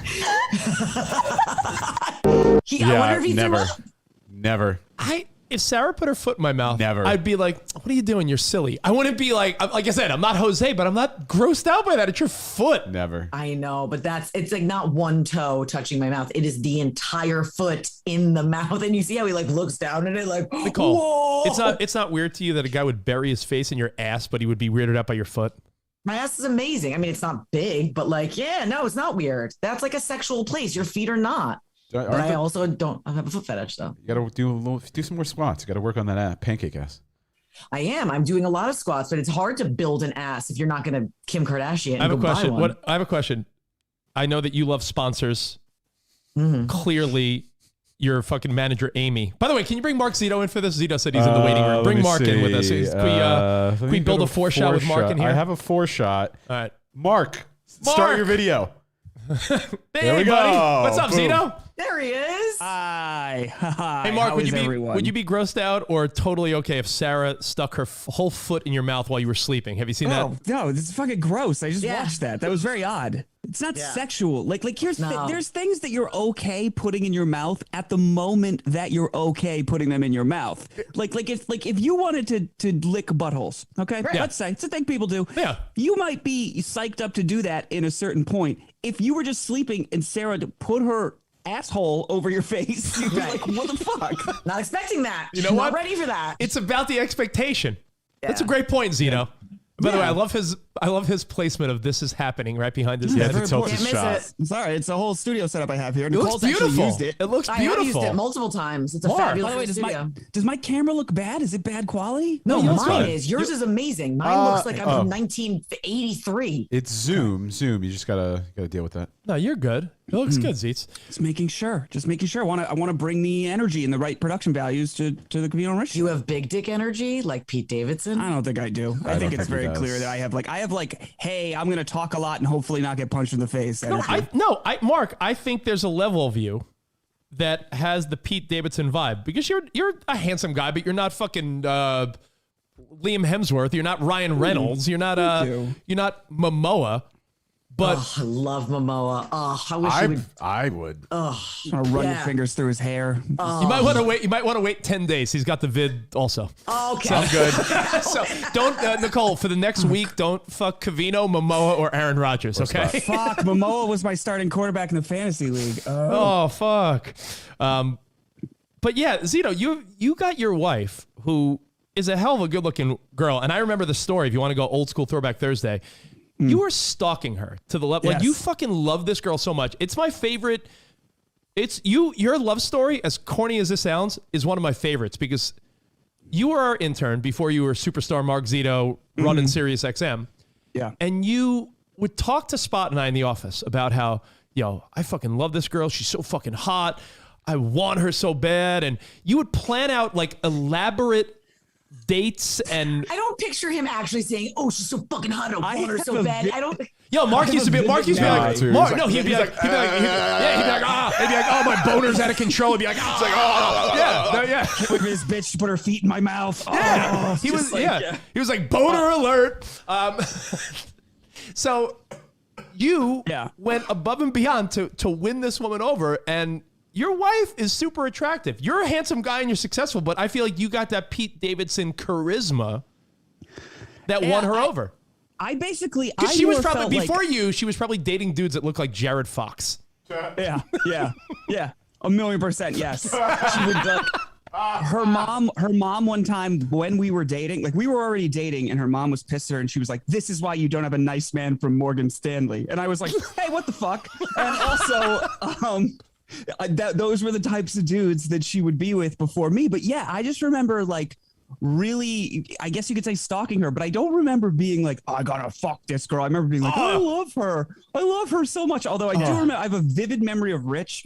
We were going through her Facebook profile photos. Remember those days when you would meet somebody and be like, let's all look at a bunch of photos of them and make sure we're not getting fooled. And there was one that was like taken from kind of below where she was like laughing and he was like, yeah, imagine that on top of you. And I was like, I probably did say that. Yeah. I will. I will imagine that on top of me. Oh, it's amazing. Mark, do you remember the first time you got with your wife because you were so into her? Because I have a specific memory of the first time I got with Sarah, my Sarah. Oh, I 1,000,000% remember it. And I just remember because I feel like I had been with some pretty, not to pat myself on the back, but I feel like I'd been with some pretty good-looking girls in my life. But I remember when I first met my wife, like I remember thinking like, this might be the fucking most difficult time I'm gonna have. Oh, look at we're gonna put there you go. Oh, yeah. I'm giving him his logo. Oh, there you go, right there. Okay, perfect.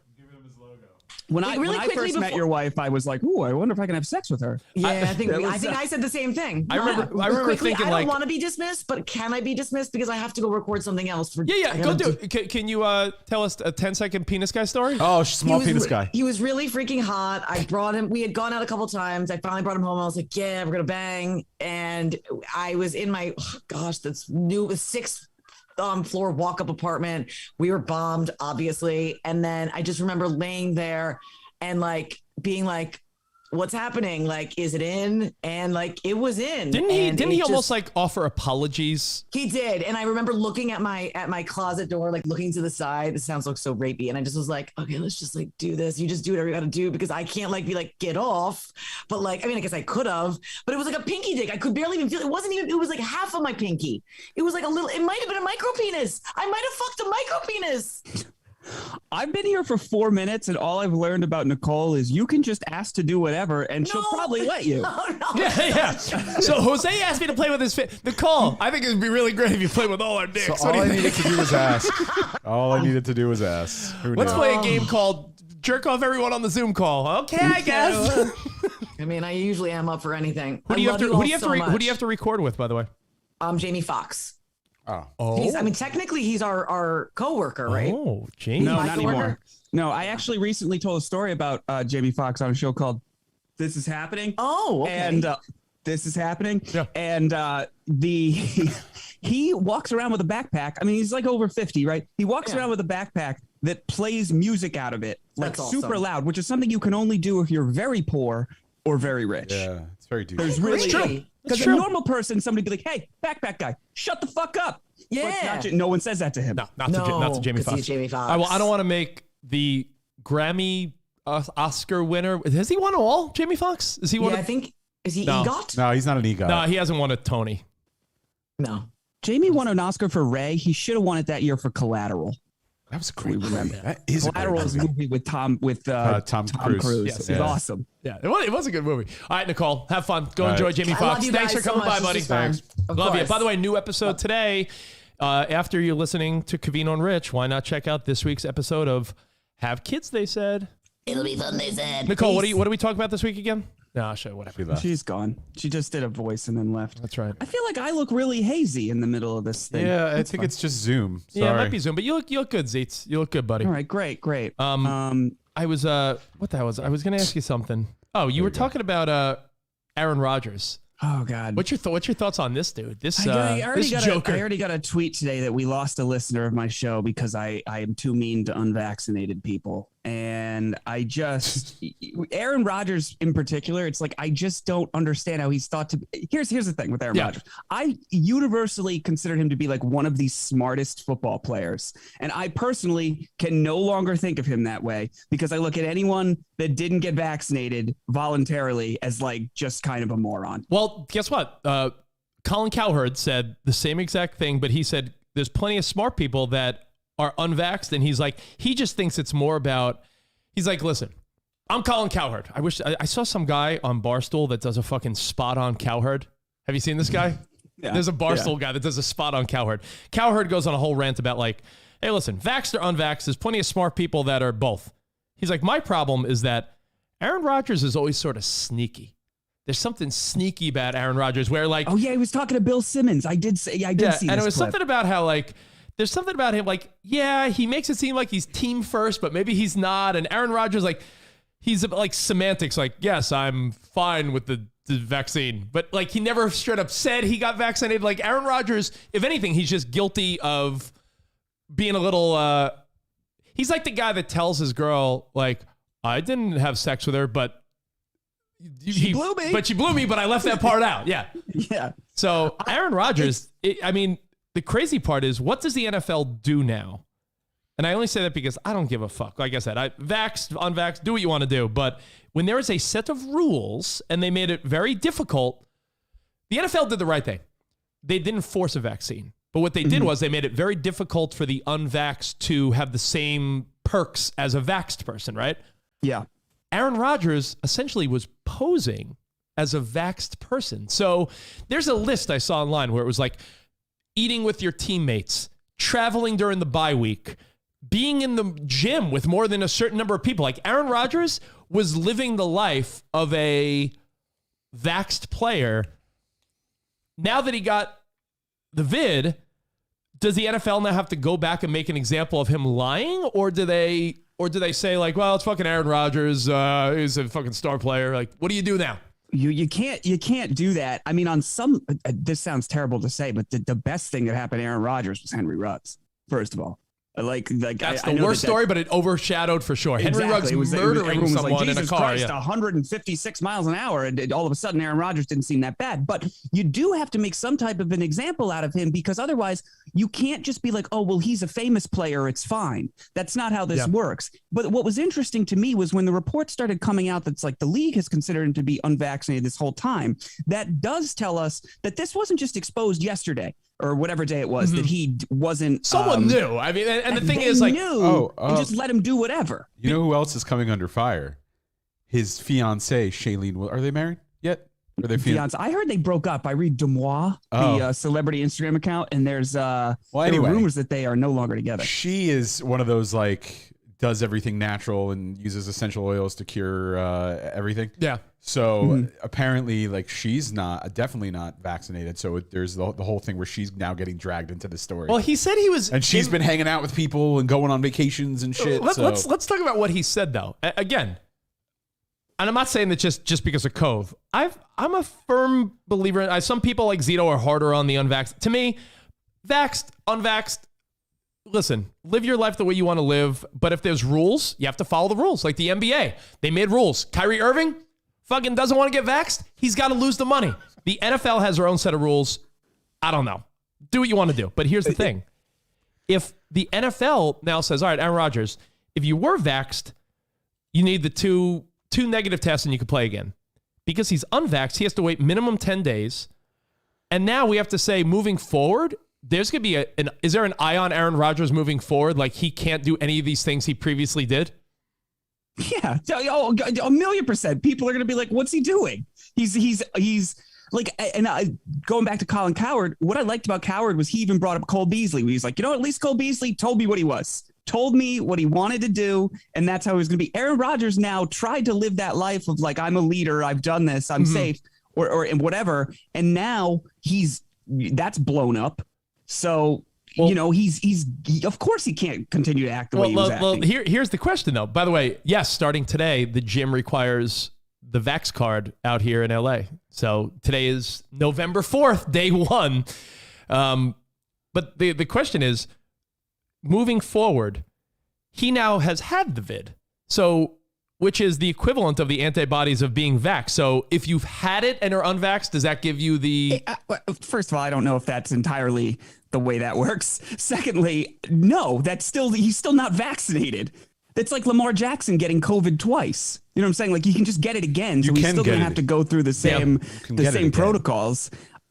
The thing that's wild to me, and I know this is an old hat argument, especially when it relates to football players, is these guys look for any competitive advantage there is. He would get not a testosterone shot, what's the fucking shot they get that hurt? When like somebody, Wes Welker would get them all the time at his ankles or whatever. Oh, cortisone shot. Yeah, cortisone shot. A million cortisone shots, a million shots of anything to keep them on the field. And this is legitimately a competitive advantage, especially when you're a player as good as Aaron Rodgers on a good team that could conceivably win the Super Bowl.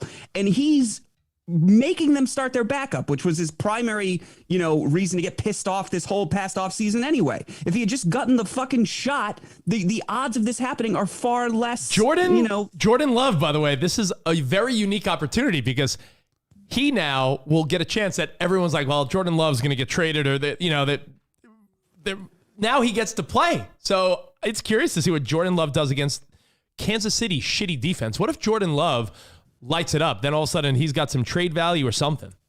Well, yeah. Well, this is another thing on a purely selfish level. One, my fantasy quarterback, Aaron Rodgers.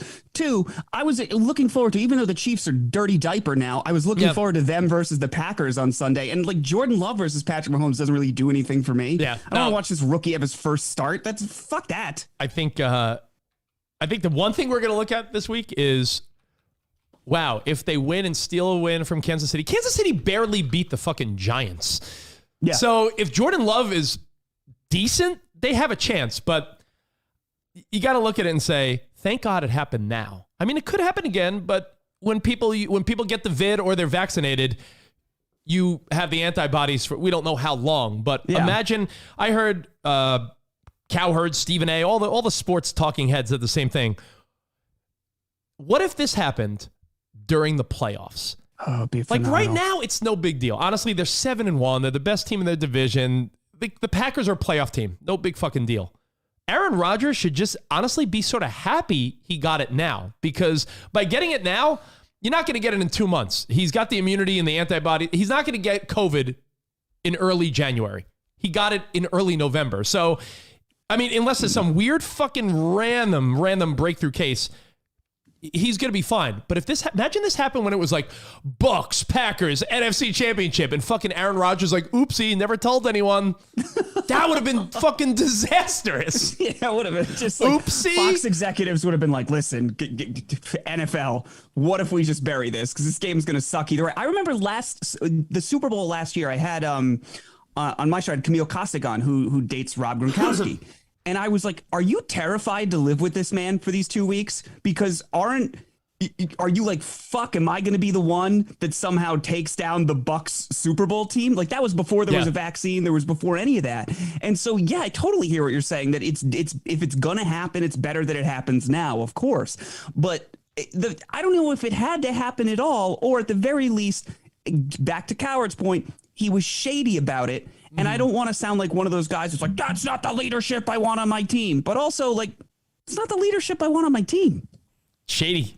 It's like, it's really it's the saying he's immunized, but not insinuating it was the COVID vaccine is very Bill Clinton. I did not have sexual relations. Like, word semantics, we've all done it with work and jobs and girlfriends and dating. Like, yo, just because you don't say something. As Stanley T.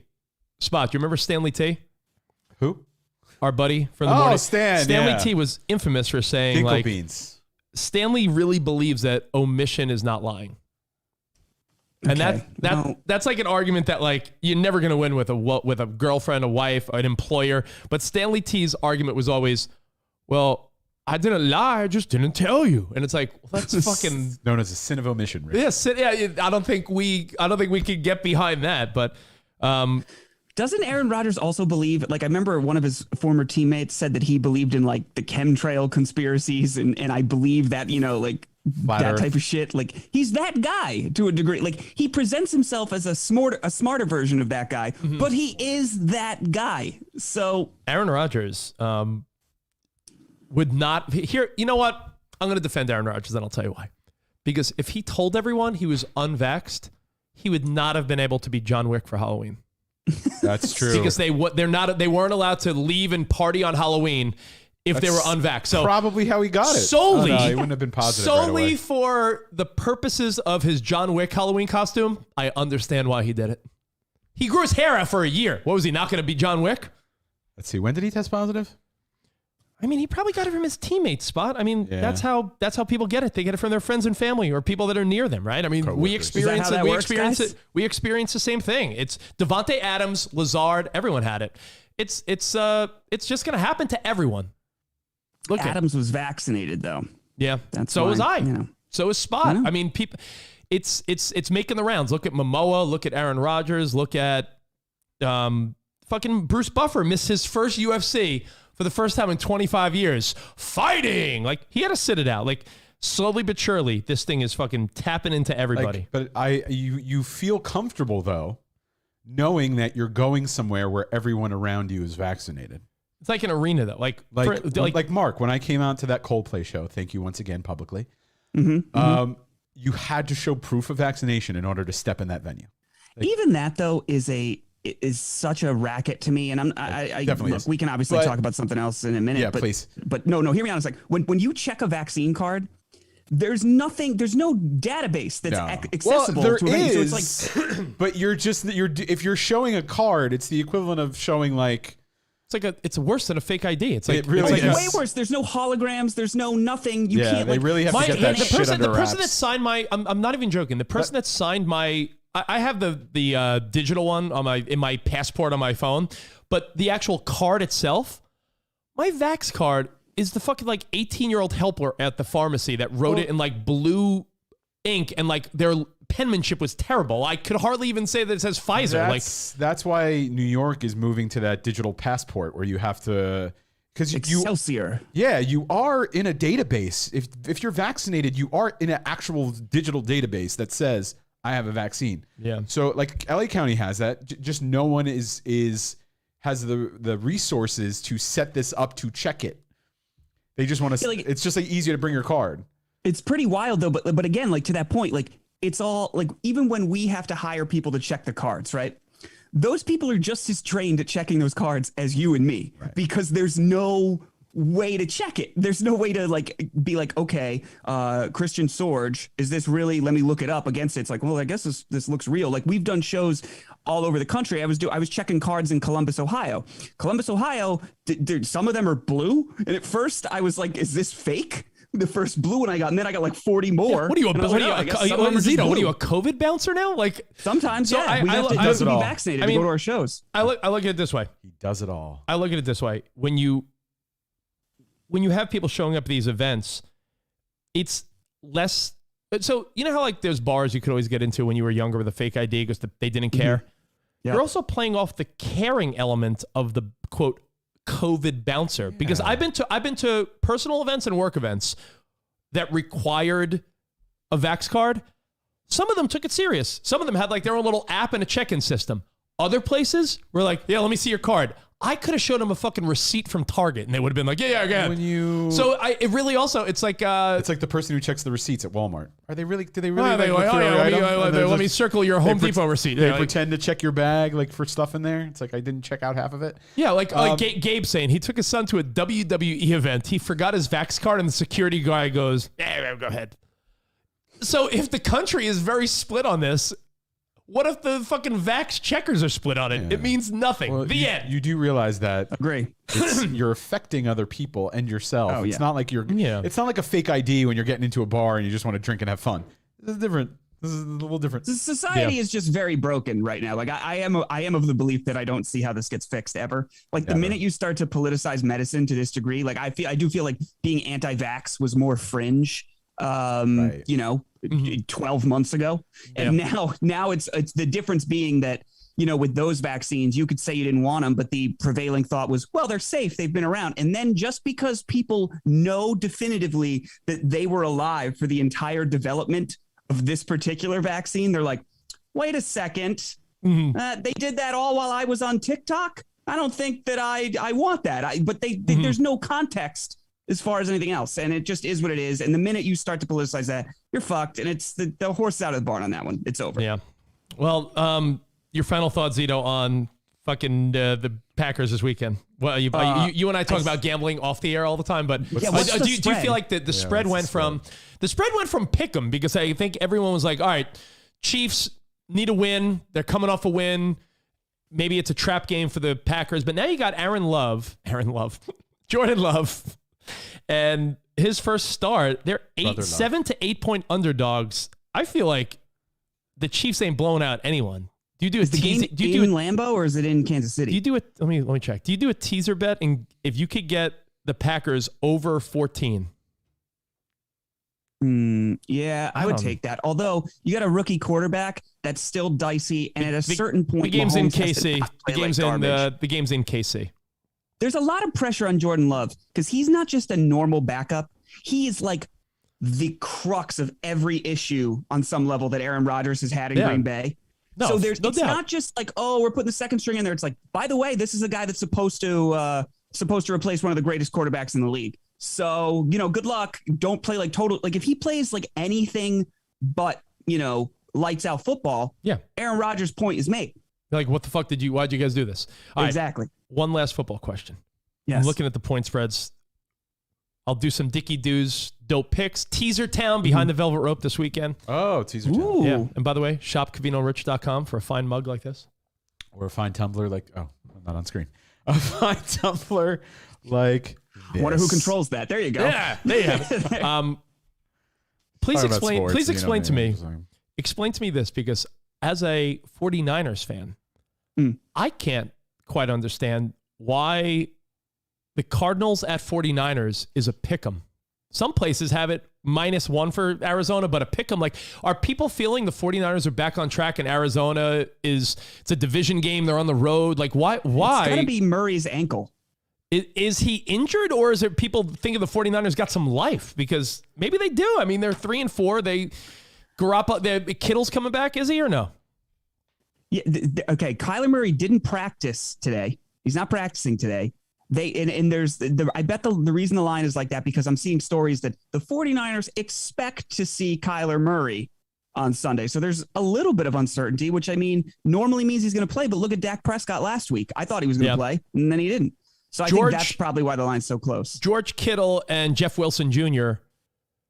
are back. And according to The Athletic, George Kittle's back at practice with fresh legs, and he's looking fast and fresh.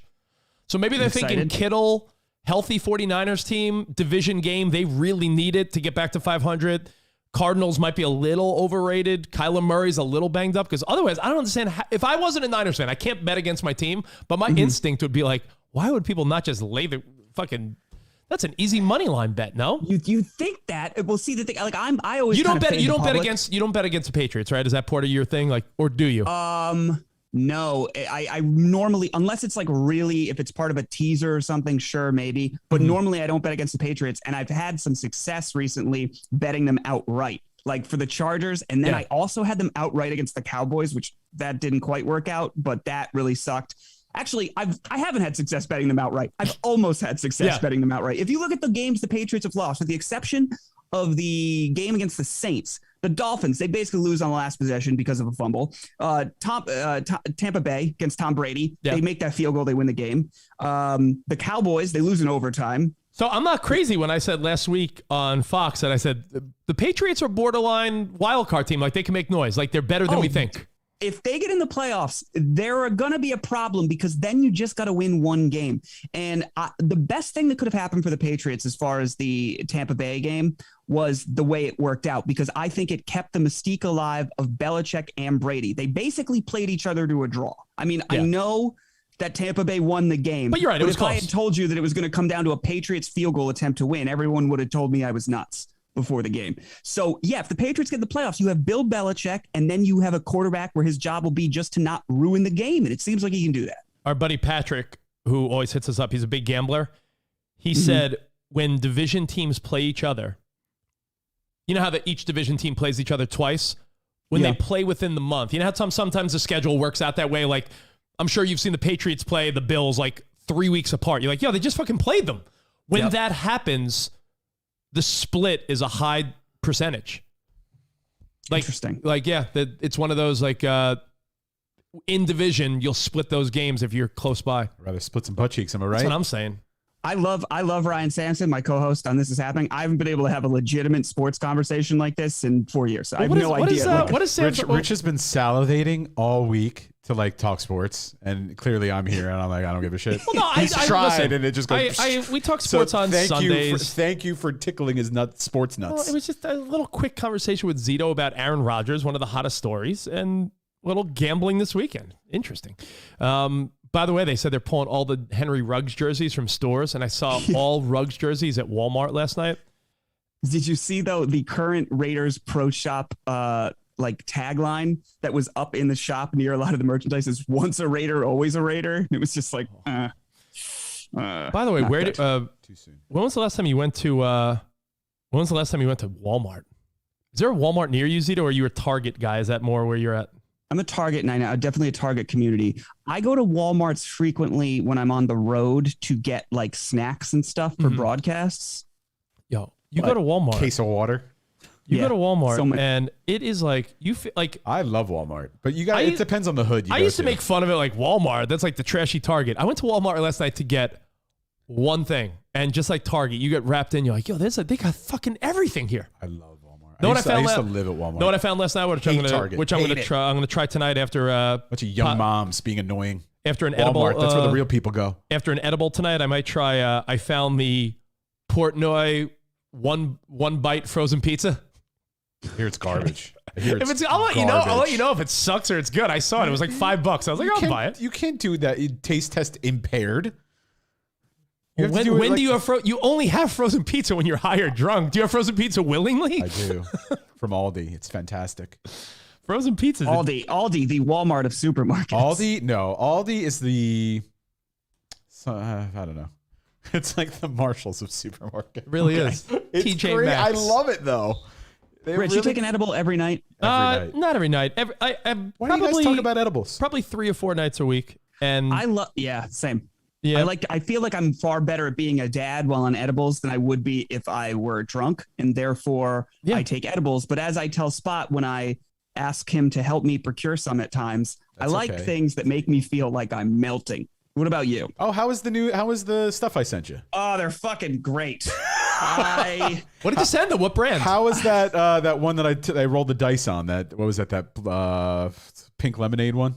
Oh, I haven't had those yet because I did have one of those, and I have this weird thing that when I take a bunch of edibles, I get particularly musical. I can like make up songs that Sarah thinks are funny. I wrote like a whole musical on that 10 milligram pink lemonade. It was lovely. Right. Wonderful. I can't wait. It's gonna be fucking bigger than Hamilton. Do I even have my taste back? Yeah, I got my taste back. Spot, how's your taste? I can't smell or taste anything. Every morning I wake up, I go to my closet. I have a jar of candle oil that I stick my nose in that I know is pungent. Can't smell a thing. My taste, I can taste salt. That's it. Salt. Yeah, it came back slowly. Extreme salt on the back sides of the tongue. It's still not 100%, but my smell is like, I'd say 80% back. Like one morning I just woke up, and I was like, oh, I'm smelling shit again. So you'll get it back. I think it's just a couple days. When you do edibles, does Sarah also do edibles, or what is one of you? My wife is afraid of weed, and it's funny because she used to like be willing to try drugs that were much worse, you could say, and she's afraid of weed. So she'll have like a glass of wine, and then I'll sit there, and sometimes I don't tell her I've taken the edible, and then I'll start throwing out a lot of theories, and then she'll be like, "You're taking edible," and that's how we know. Yeah, Sarah said that to me the other night because we watched, we finished watching a show we were watching, and you know how sometimes Hulu or Netflix like generate some next thing, and you realize like, what are we watching? I forgot how funny 21 Jump Street was with what is the name? With who's in that? Jonah Hill and Channing Tatum. Yeah, Channing Tatum. That shit's funny as hell, and she's like, "Yo, you're laughing a lot. Are you fucking taking an edible?" I'm like, "Yeah, of course I did."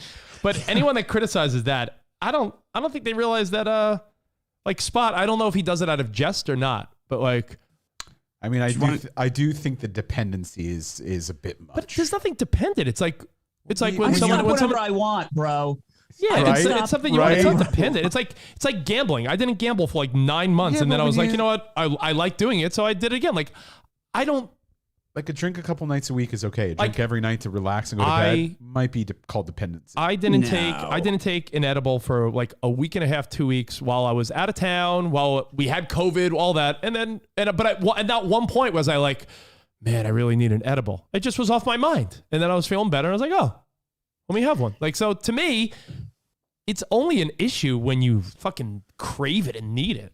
21 Jump Street, funny for sure. I love 21. Can I give you my latest, like, 22 Jump Street theory? Even crazier. Really? We tried to watch it, and we fucking were so cheap because it was like rent it for $4.99, and we're like, what? 22 Jump Street is like, it takes everything from 21 Jump Street and makes it even more preposterous. It's great. Edibles, Zito, you were going to make a point, I think. Oh, I was going to give you my latest high theory, which is, this is what I decided to tell my wife. I go, you ever notice certain items, they are first floor items? That, like, say if you ever live in a 2-floor house, you will never bring ketchup to the second floor. Ketchup has never been a second floor item. Motor oil, first floor item. You know what? It's body wash, second floor item. This is one of those things that was funnier when you were drunk. or No, high. I've seen it. By the way, on my own show. I'm staying by. If I saw this, if I was scrolling through Instagram and I saw this clip as a reel, someone doing comedy, I would stick with it. It's kind of funny. Yeah, second floor items. It's just a real thought. Think about it. It's kind of funny. I like it. I'm going. I approve. Second floor items. Also, I have a menu. I've been keeping a menu of a restaurant I want to open. Oh, when I'm high. Yeah, this is great. Do you want to hear? Yeah, I want to hear it. Let's hear it. Yeah. Okay. That chicken parm sandwich sounds fantastic. That was the number one, as I talked about on the. It was a garlic bread it was a chicken parm sandwich, but garlic bread was the bread. It's got to have. The other was, and then I wrote down ravioli filled with steak, which I think would be good. That exists, I think. Yeah, I've had Trader ravioli. Trader Joe's has some good ravioli choices. Everything bagel, garlic bread. I seem to be really into garlic bread when I'm high, but everything bagel. By the way, that if you ask me what's one of my someday I'll taste this. What's one of I ask you, what is one of your weak ass snacks you have when you can't find anything else? Like Covino's famous for peanut butter on a tortilla. That's like the Covino snack. Like he puts peanut butter on a fucking tortilla, which is like, okay.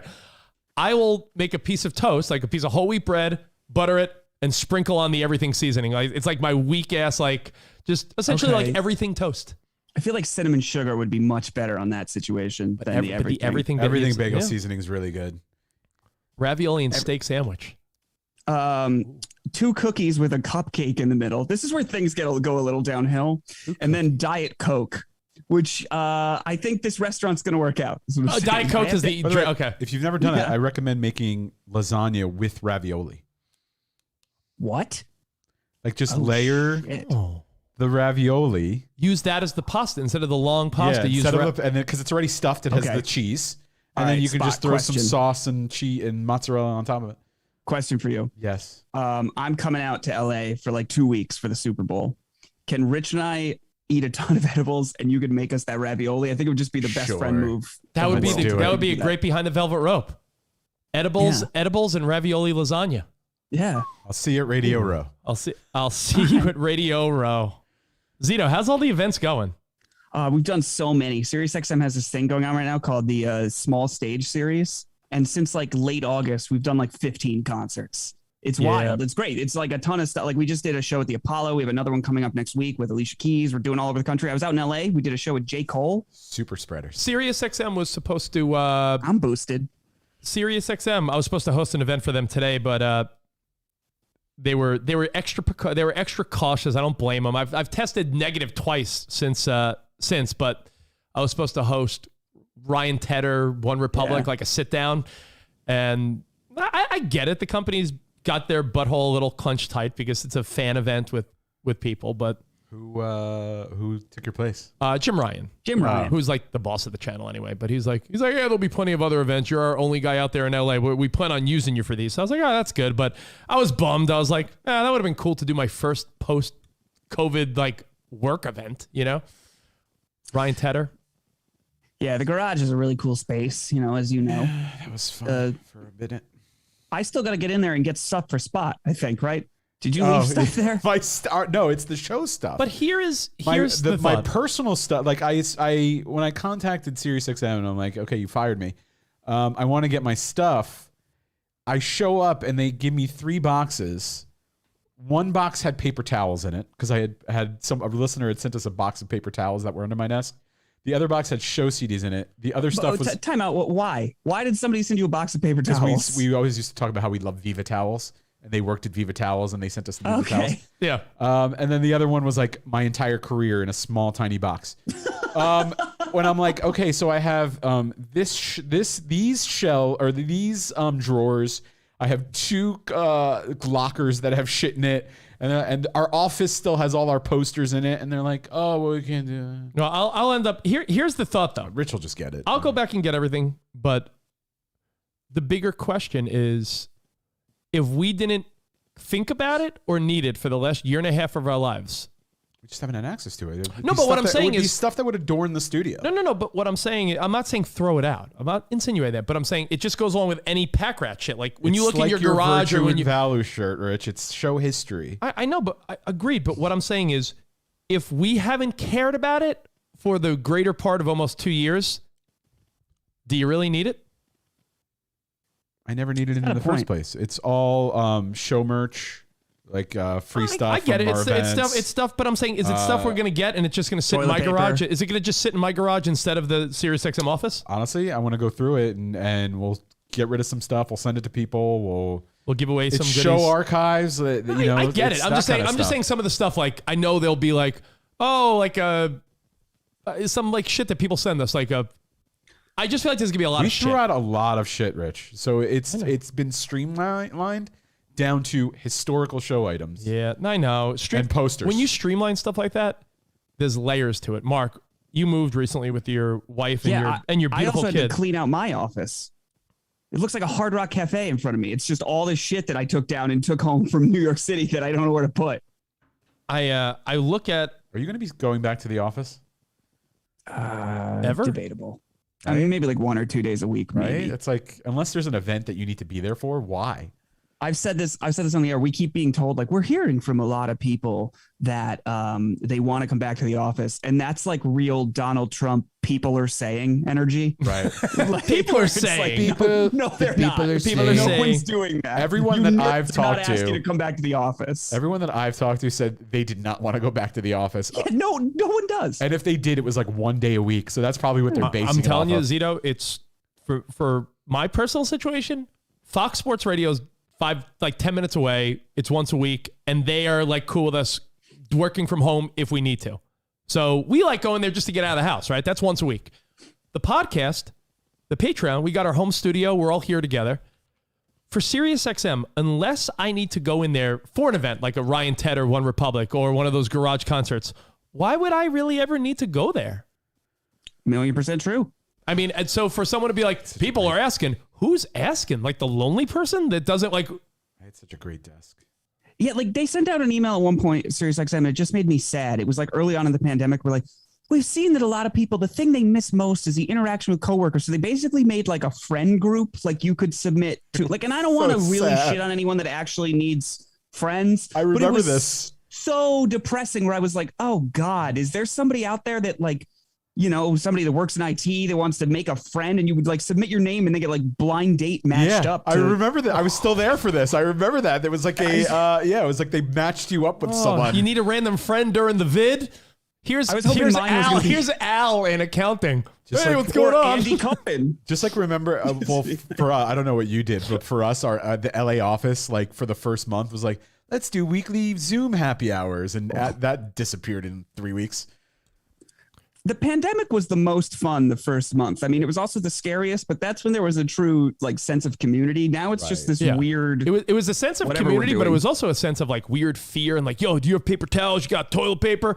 And then you thought the end was near. So it was almost like, you know how there's like a weird fascination with tragedy or a snow day or like something like, yeah, you're right. The sense of community, like we're all in it together. When something weird happens, like a big storm, a bit, you know, that's how it felt. And then like, all right, now we're like, Spot, remember you and I debated, are we going to be back in the studio by May or June?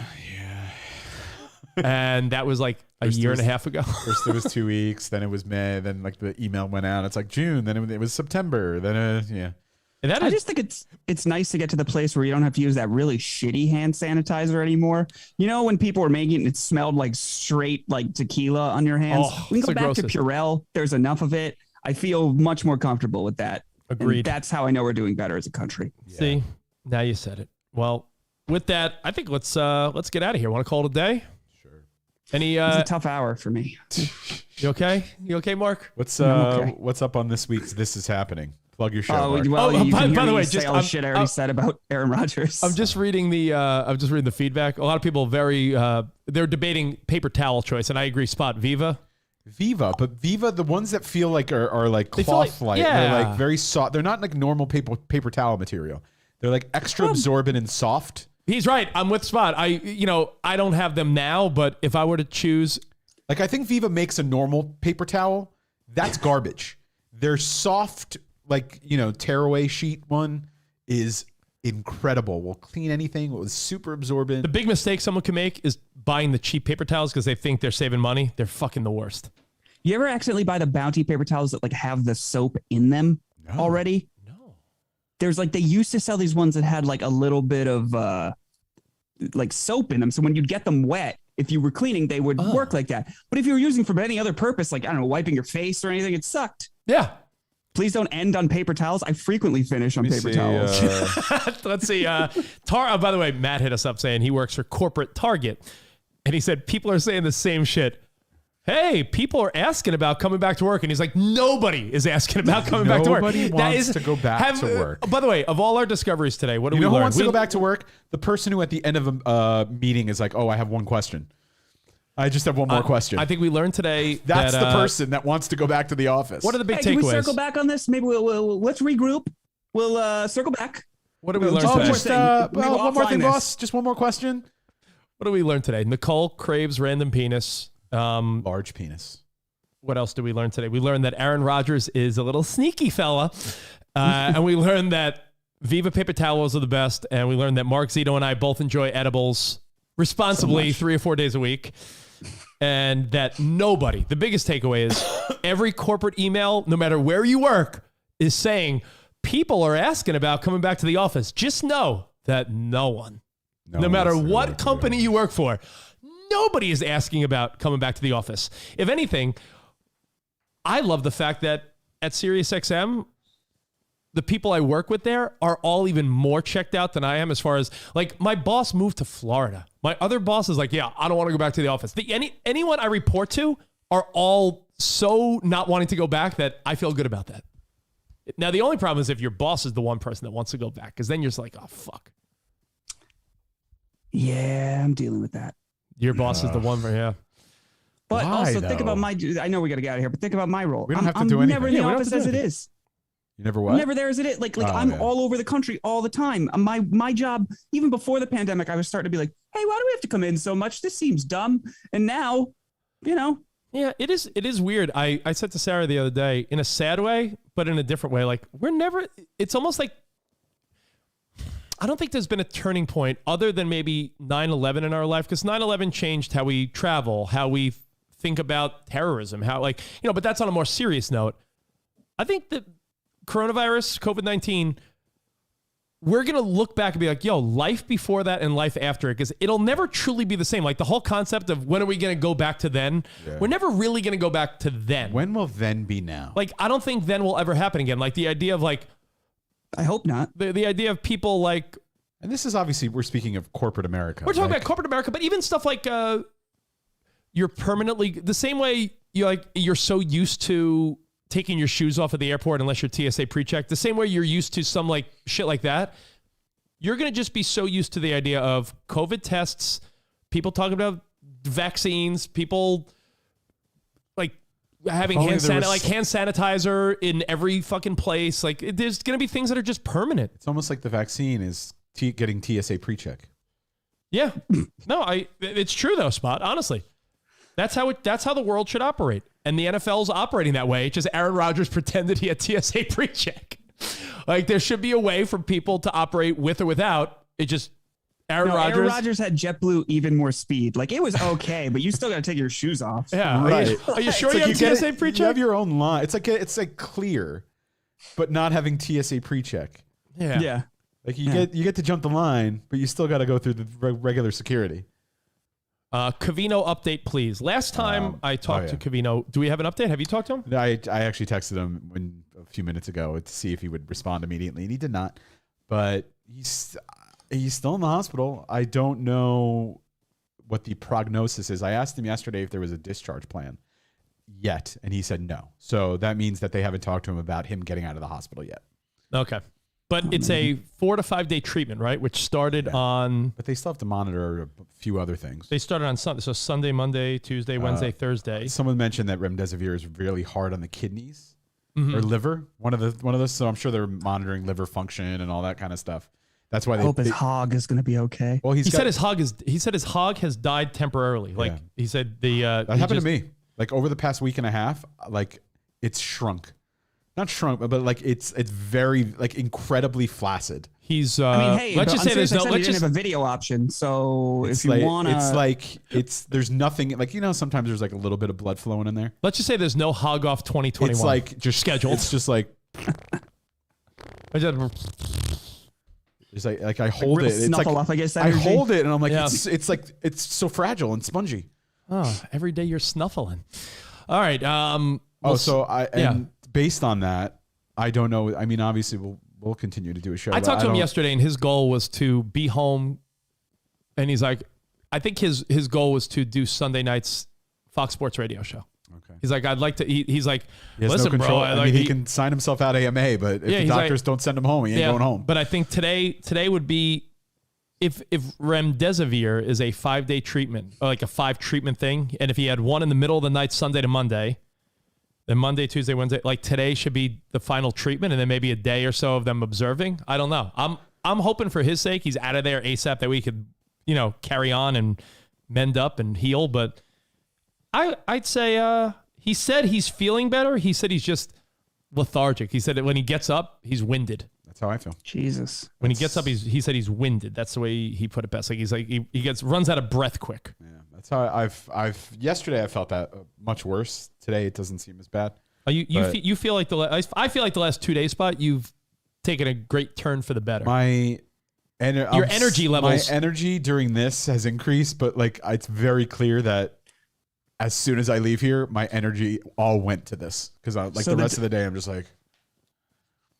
So the doctors are giving him like a 5-day treatment, right? Yeah. Have they tried playing him This Is Happening, which is available wherever you get podcasts now? It's not just on SiriusXM. Oh, that'll make someone want to get up and leave. Yes. So that's a good plan. That's a good plan.